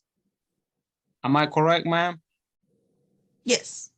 So based on those votes, I don't think we're gonna keep trying to see if there is majority, because only one person, just like the motion I had earlier, I was the only one who voted for it. It was only one person. So we did not try to vote again to deny it or something. So we just left it as that. So I think this should be just left like that. And if we would make it even more worse if we deny the vote again, if we vote again to deny it again. So I will leave it at that personally. Okay. Councilwoman Hood. Yes, and this is for Interim City Manager Kui. Just to clarify, because I wasn't following all of the responses, but was the applicant's application complete, including the property owner giving Mr. Ellsworth the approval to seek this conditional use permit? Yes, as a part of the application, let me make sure you can actually hear me. As a part of the application, you can either have an agent or you can have the property owner. The property owner has signed the application to notify us that he is aware, because he is a he, acknowledges the fact that this application has been submitted. And we have spoken to him, and we have acknowledged these meetings as well. Thank you. Okay. So with the fact that this was not approved, I just want to make sure we're very clear as far as next steps and whatever. Mr. Quinn, just to clarify for everybody, the motion failed to approve it. And so what does that mean going forward? I just want to make sure we're all on the same page with it. I just want to make sure we're clear. Well, I mean, having not researched the exact language of that section of the zoning ordinance, I'll give the best answer that I can, which is I think it would be open to reapplication. I can try to look it up during the meeting here. What I'd want to know is, does it say if the application is denied or if the application is not approved? And that would be the key term. And I'm sure I can pull it up and let you know.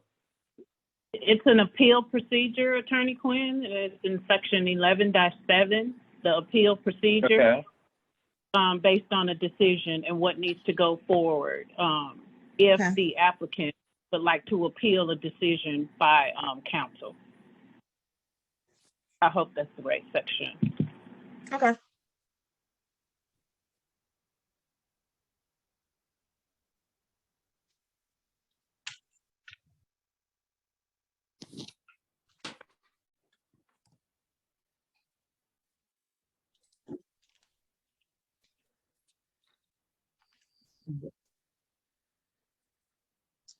So once you have a chance. Additional questions while while Attorney Quinn is reviewing that section. I'm pretty sure everyone. I just want to make sure we give Mr. Ellsworth what he needs to know, whether he can proceed with reapplying or if he has to wait. That's all. I just want to make sure we're very clear for him.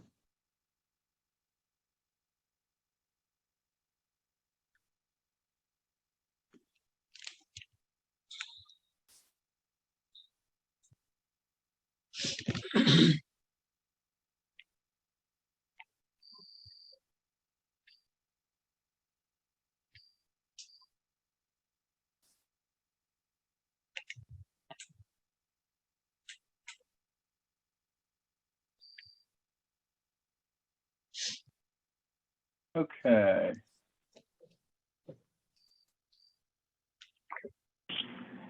It states if the application for a variance or rezoning is denied by the mayor and city council, then such variance or rezoning for the same property may not again be considered until the expiration of at least 12 months.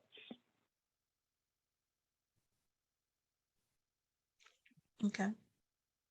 Unless there's a majority vote of the city council to waive the 1-year limitation.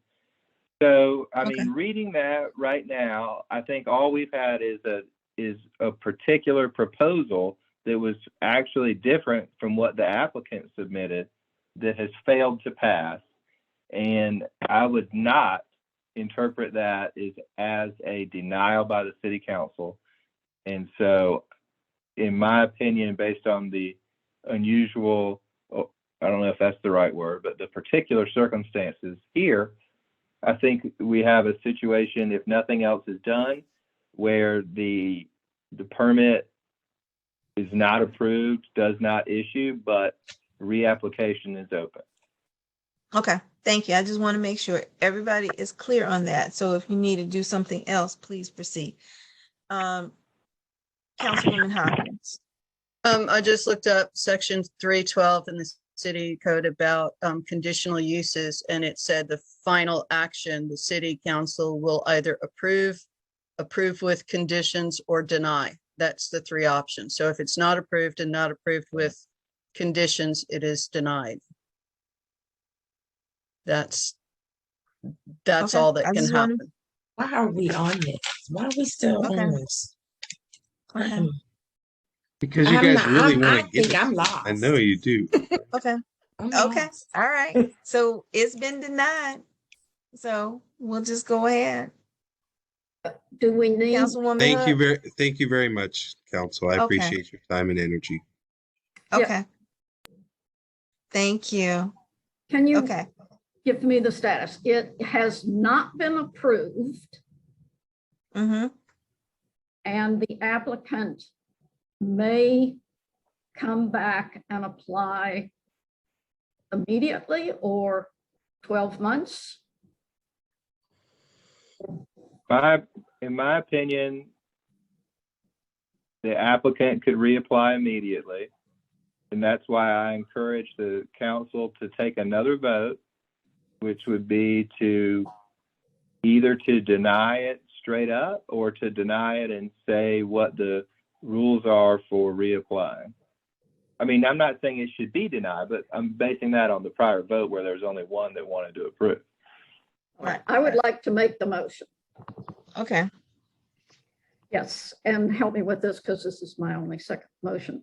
I would make a motion to deny the application for a conditional use permit from Robert Allen Chambers, DBA All Nations Society of Atlanta, for the property located at 4320 East Ponce de Leon Avenue, zoned RC Residential Commercial for Mission Society Place of Assembly.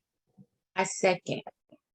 Okay, it's been properly moved and second to deny the application for the conditional use permit from Robert Allen Chambers, DBA All Nations Society of Atlanta for the property located at 4320 East Ponce de Leon Avenue, Zone RC Residential Commercial for Mission Society Place of Assembly. Is there any discussion? Are you ready for the? The only Go discussion I ahead. would, is there a reason why we don't want to shorten the period for them to reapply from 12 months or? No reason. It's just a typical denial. And it has been denied previously by the committee. I don't see why we're still harboring this. I don't. Okay. Thank you for the question. Any other questions? Okay. Are you ready for the question? All those in favor of to deny the application for conditional use permit from Robert Allen Chambers, DBA All Nations Society of Atlanta for the property located at 4320 East Ponce de Leon Avenue, Zone RC Residential Commercial for Mission Society Place of Assembly, say aye. Aye. Okay. All those opposed, say nay. Any abstentions? I abstain. Abstain as well. Okay. Councilwoman Bell, did you, what was your vote?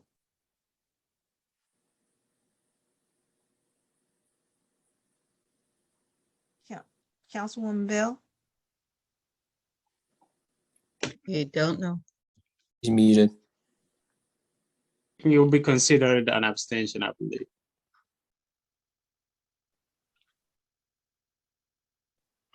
Well, Or I would like absent. She may have stepped away. okay. Can we just double check? Because I want to make sure either way. I can text her. Councilwoman Bell? Okay. I think by default, Mr. Quinn can correct me, but that means abstention, I guess, if there is no affirmative vote. So it's 3. Well, if she just essentially didn't vote, because she was absent, that in the physical meeting, it talks a lot in the rules about someone leaving the chambers. And so I think that we've had the virtual equivalent of that. So it would actually be noted in the minutes that Councilmember Bell was not in attendance for this particular item, or at least for this particular vote. Right. That's all. Okay. So with that being said, Councilwoman Bell is not in attendance for this particular vote. And so we have 3. And so the motion, Councilwoman Bell, how you doing? So we're asking the motion is to deny this particular conditional use permit. So are you in favor? Are you against? Are you abstaining? Abstaining. Thank you for waiting on me. Okay, no problem. I got you. So we have 3 in the affirmative. So with that, the motion passes. Correct? Yeah. Okay. So the application has been denied. Okay. So thank you, Mr. Ellsworth. Thank you. So you can Councilwoman apply Hopkins, within did you another have a year. question? Did you have a question? Your hand is raised? No? Okay. All right. So we got the last item, which is to approve allocating ARPA funds. Ms. Cowie. Yes, Madam Mayor. Briefly, this is to approve allocating ARPA funds. To date, the City of Clarkston has allocated over $2.2 million in ARPA funds to business assistance, rental assistance, mortgage assistance, utilities, quarantine income loss, COVID-19 at-home test kits with supplemental cost coverages, food assistance, payroll, hazard assistance, health initiatives, communication, marketing, PPE, computer equipment, technology, including a new open record system, calisthenic and park equipment with upgrades that's in progress, and a payment of police vehicles. Assessing the needs of city administration for staffing and program initiatives, the following are requests for ARPA funding: a receptionist, finance assistant, and a grant administrator. Currently, the approved or pending memorandum of understandings is the Georgia State University Community Assessment Translation Services for Fresh Harvest, Good Samaritan Lutheran Ministries, the City of Storywalk, and the Burmese community. Madam Mayor. Okay. With that being said, I will entertain a motion for this particular item. Yes, Councilwoman Hood. Yes, I'd like to make a motion to defer this item till our next city council meeting. Okay, is there a second? A second. It's been properly moved and second that we defer this particular item to the next city council meeting. Is there any discussion? Vice Mayor. Thank you, Madam Mayor. So from looking at all this approved and pending memorandum of understanding, there is only one of them, which was the story walk, that actually was presented to the council, and we know the breakdown of the funding for that. And other than that, the other ones, I've never seen the MOU, or I've never seen the breakdown of their budget. Especially the first one, which is Georgia State University Community Assessment Translation Services. Is this to translate the community assessment that was already done? And I'm not exactly sure what purpose that it served, translating the needs assessment. The needs assessment is going to be, it would be something that would help the city council or policymakers. I don't understand why we have to translate it for our community to know about the needs assessment.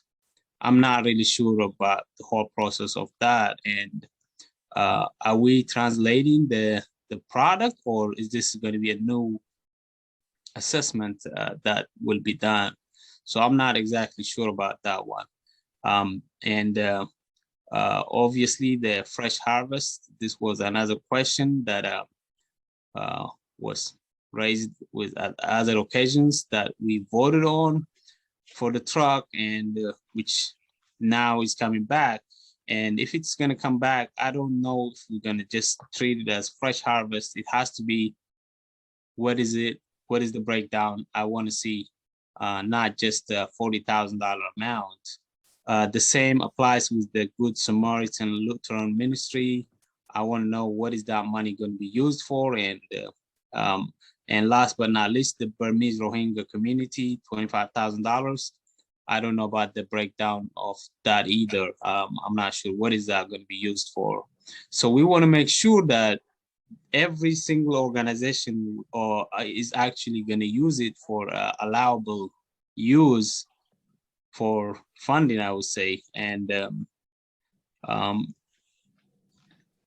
so I'm not sure how we're going to approve all of this in one vote by merging all of them together. So I would really be cautious about approving all of them together. I would treat them each item individually. And I want to see the MOU for each individual item. And if it was already spent, the money is already spent, I want to know, I still want to know the breakdown of their budget. So because of that, I think it's good that it's been, tabled for now, but I definitely want to make sure we see all of that when we approve it or not approve it, either way. Thank you. Point of clarification, please. Am I correct that what this agenda item is asking us is to approve the three administrative positions, and that everything else is just FYI? Before us is the request by the administration. Now, I have to say, this could have been written much more clearly, because we've all gone off in our own ways discussing the particulars of in this that was simply FYI. And so, because we have not really been given any information about how these positions would be used, other than when we were discussing them at the retreat, and since there's no support documentation attached, I think that the approach would be to defer this to our next council meeting, and then hopefully we can get more information about and limit the scope of what's being before us to clearly show what it is we're being asked to discuss and approve. That's why I suggested a deferral. Thank you. Thank you for that, both Vice Mayor and Councilwoman Hood. Actually, since we were in the process of updating our funding report, it was essential for you to, at this point, realize, based on the previous allocation for the ARPA funds, to know what those funds have already been allocated to and what line items that you have approved before we receive our next allocation of funding from the department, from the state. I'm just going to say the state. So at this time, it was during that discussion that we did say that support staff was needed in reference to allocating these funds. And of course, these positions that were listed in the current agenda item was forwarded, and actually they are highlighted. They were not hidden. It was no motive. It was just assistance and asking staff for continued productivity so we can also be efficient in what we do every day. Also, I wanted to make sure that we did state once again, there are memorandums of understanding that have been brought before Mayor and City Council for review. There are 3 actually memorandums of understanding that were signed prior to your review and prior to my administration as assistant for mayor and city council as the interim city manager. So these memorandums of understanding, when we found that they had already been signed, we presented them to mayor and city council for review at a public meeting for review, and based on them already being signed. And that also goes with the Georgia State University assessment for translation services.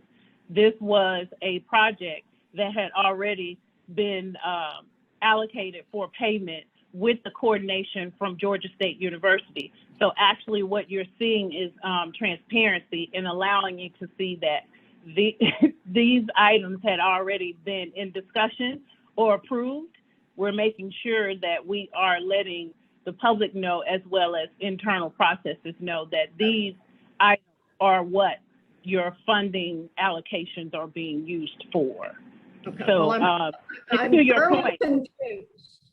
I am thoroughly confused by the wording, and all the more reason to defer. If so, I can't say anything more, but that I really never understood the intent of it. It seems to me that if it was for our information, I don't know. I'm just confused. it is for information. Thank you. So nothing on the agenda item sheet is different than what is listed on the actual list with funding amounts attached to it. Okay. You're on mute, but okay. Councilwoman Bell. Thank you. So this is how I understand this, that these are where we're going to use the ARPA funds, right? The $2.2 million. This is for our reporting, right? They had to just submit a report. I think it was either yesterday or the day before. They have to tell them what we're using the funds for in order to get more funds, right? This is for point of clarity. So we're not, in this moment, discussing the items, because the items is what derailed us last week. Let me tell you. The purpose on this agenda item says for the purpose of approved allocating ARPA funds. Only what has not been finalized per item, but how much money we're spending in total, and in what respects are we thinking about spending that money toward, not the individual agenda items and MOUs and approval. If I'm correct, the last meeting we discussed that there may have to be another vote for another item. I don't understand why we're deferring this. And so if somebody can provide clarity, and then tell me this, Mr. Dan, Intercity Manager Kawi, does this impact the report that you just submitted if we defer this? So one, why are we deferring it? Two, does this impact the report? Either if funds are either spent or not, we still have to submit to during our report what we were allocated and has that money been spent. Even if we have not spent the funding, we still had to submit it. So I hope that's a clarification question, and I hope I answered it properly. So yes. Okay. All right. And then if I am prepared to cancel my desire. Rescind it. Thank you.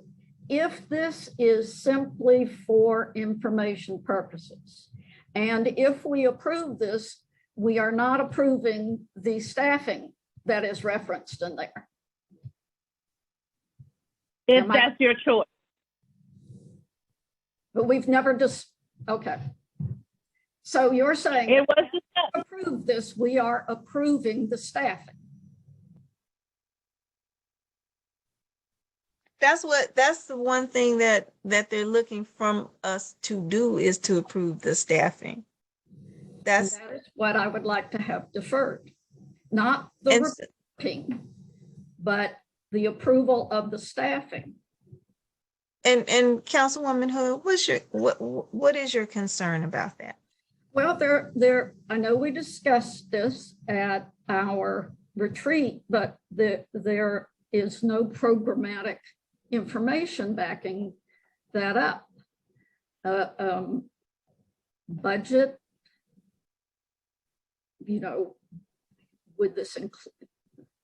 That's my view. It's one person. Okay. No, that's fine. And that's why, you made the motion to defer. And again, we all have different views. Appropriate reporting. Mm-hmm. Need to meet a deadline for appropriate reporting, then we need to do that. But it's not so much the reporting as much as the use of the resources to help the city.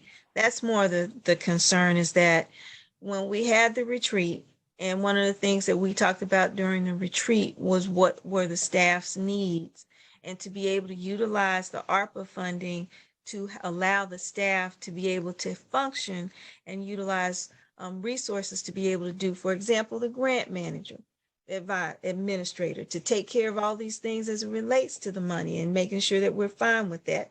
And the other resources that were identified in there were needs that were identified by the staff for them to be able to do the job for the city. And so those are the things that, in terms of those resources, are why we are here. And interim city manager, Ms. Cowie, is there something else you want to say to that? No, you clarified that basically from the start of the conversation until now. Everything that is on here has either been approved already in the MOU section, and we have previous discussions in reference to the allocation of using some of those funds that are eligible for maintaining the ARPA funds. Okay.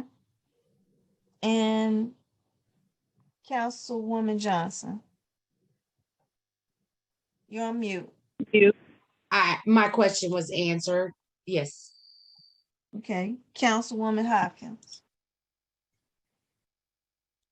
I think the under the need impact statement, that last sentence, assessing the needs of city administration for staffing and program initiatives, the following are requests for ARPA funds for receptionist, finance assistant, and grants administrator. That sentence right there, if I understand correctly, could be up top as the purpose of this particular agenda item, because I think that's what we're looking for. And I think all the rest of it could probably disappear, because this is reading like a laundry list of stuff we may have spent. Some of it we still have questions about, the location of the storyboards and all of that, which I don't think has anything to do with this specific request. I think it's a very specific request for specific items, and just like the veterans community outreach thing we had earlier, that's not on here either. But in their request, they did not include every other request for ARPA funding. I think everybody's requesting now for ARPA funding for something. So this is just another ARPA request. And if that's the only what we're requesting, then I think we need to narrow the focus of what we're asking for here. A receptionist. I mean, I know absolutely you need more help there. I mean, when I heard the finance managers is doing the payroll checks and accounts receivable and accounts payable, I'm like, okay, we need some help down there. Y'all have way too much. And then with all of these new, the veterans things and the rental assistance and the weather thing, I know you need that, but it is getting lost in the clutter of the way this is proposed. I think correct. You're correct. Or in the presentation, allowing more information than little. It's too much information, and it's like, what's new and what's already approved here? Because you completely lose what the new thing is, which is that one line. That's the only new thing, and so all of the rest of it probably should not be on here, because that just gives us more questions and more discussion about what's already been discussed. And I would like to know specifically how much money we're talking about for a receptionist, the finance assistant, and the grants administrator. Because to be honest with you, the grants administrator may not be totally necessary in a post-COVID world, but I think we're still going to need, a receptionist and a finance assistant. I don't see those roles going away, but I would like to see what the additional funding we're talking about for this particular ask. So there was the temporary staffing for the receptionist, and it Okay. actually is on the spreadsheet for 2 years is 88,741, and that's for 2 years. Mhm. And the finance staffing for 2 years is $130,000 for 2 years. And the grants administrator is a part-time position at $45,000 a year for 2 years.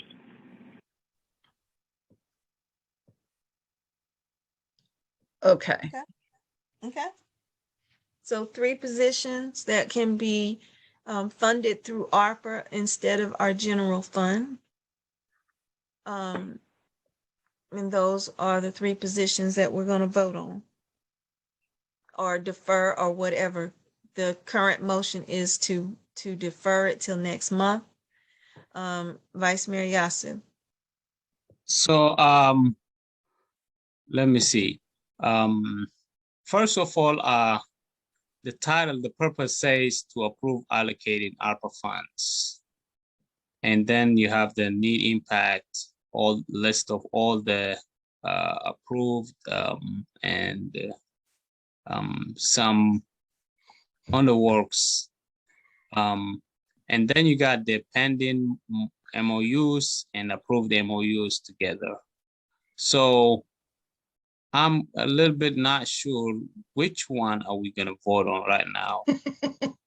Because I definitely wanna, and the second question is, these positions, what's gonna happen to them past 2 years? Is there any plan? This is just temporary.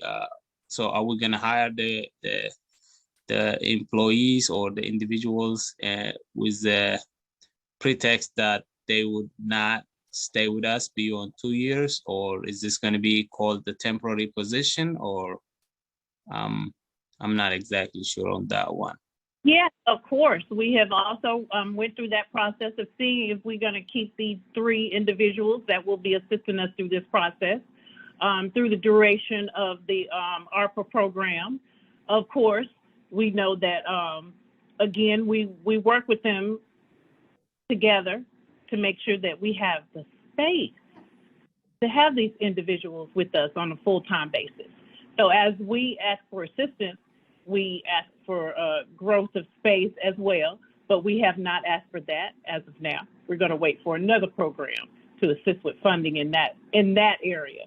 But for now, we would like to keep those individuals if they're progressing along and assisting us in a way that keeps us efficient and moving forward. So yes, a simple answer to your question, Vice Mayor.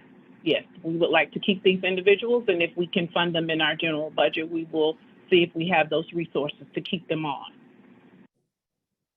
Okay. So I still see some hands raised. I don't know if they're intentionally still raised or not. Councilwoman Hood. So again, just for clarification, for tonight's purposes, it is only to deal with those 3 people mentioned. Right now, we have a motion to defer this until next month. Still, that's the motion that's on the floor. So, Is it appropriate to continue to discuss this motion? Because I have a question. you can ask your question. Do these estimated, or does this specific request for these specific dollars, does that include benefits? For the finance assistant, it does. The other 2 positions are part-time. So yes, if there is a benefit, that is included in the fees that in the amount that you see. And have you identified the number of hours part-time? We have. And what's the maximum number of hours? I guess that's just 30 hours. Okay. Okay, thank you. Anything else? Councilwoman Hopkins? I'm tempted to make a motion to amend this item because I'm not comfortable saying, you know, I would move. Well, no, we already have a motion to just Defer to next month. And I think, yeah, because I was gonna say to just completely change the purpose of it, like I said, to just adding a receptionist, finance administrator, and grants assistant. But that's kind of ignoring 90% of what's written in that particular item. I think it would be better to come back with an item that's more clear, specifically listing the numbers for what this is actually asking for. Okay, so Councilwoman Hopkins, I think, and just as a point of clarity, staff is asking for 3 staff people. She's listed for the receptionist, the finance person, and the grants administrator. She's told us how much the people will be making. Right, but what the item says is to approve ARPA funds. And you If can I were going to always say motion to approve this, are we like? Right. So if you approve those 3 items, that's it. You're not going to approve that entire list. You're not changing anything in terms of the allocations. You're approving the 3 resources. Three resources. So if someone right now there is a motion to defer this to next month. And as soon as Councilwoman Bell makes her question, I'm gonna ask her a question. I'm gonna say, are y'all ready for the question? And we deal with that. But just from a clarity perspective,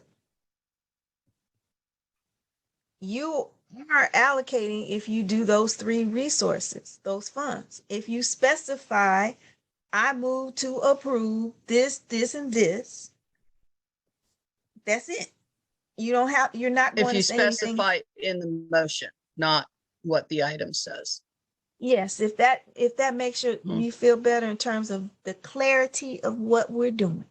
Mm-hmm. The clarity would be that you specified the 3 positions, okay? And that would take care of everything. It wouldn't touch any of the other stuff on that sheet. It would just take care of those 3 positions, okay? All right, Councilwoman Bell. Okay, my last point, I'm done.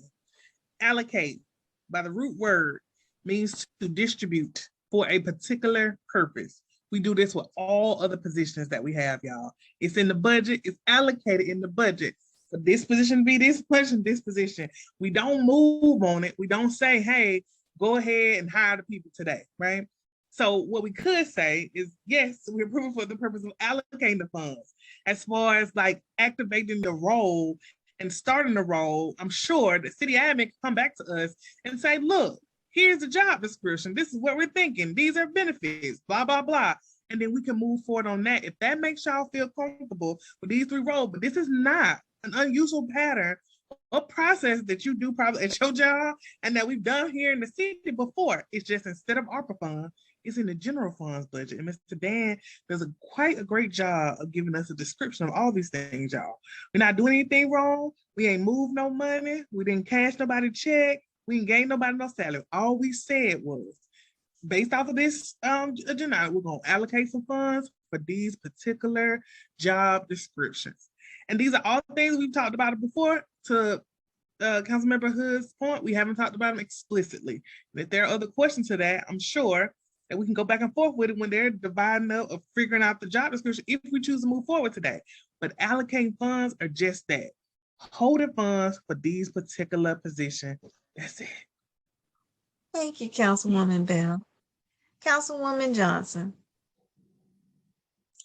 Thank you, Madam Mayor. And that's thank you, Councilwoman Bell.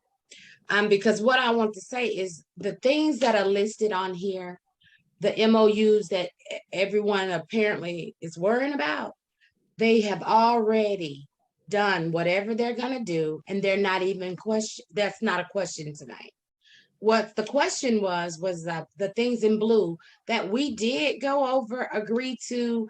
All we're saying is, Miss Cowie, if you would like to do this, do this. The money, take the money, put it where it need to be to do this. If you're afraid you're voting on any MOU that you did not vote on, that's not the issue at hand, because they've already been approved. The key word here is everything listed on this paper that says MOU has already been approved.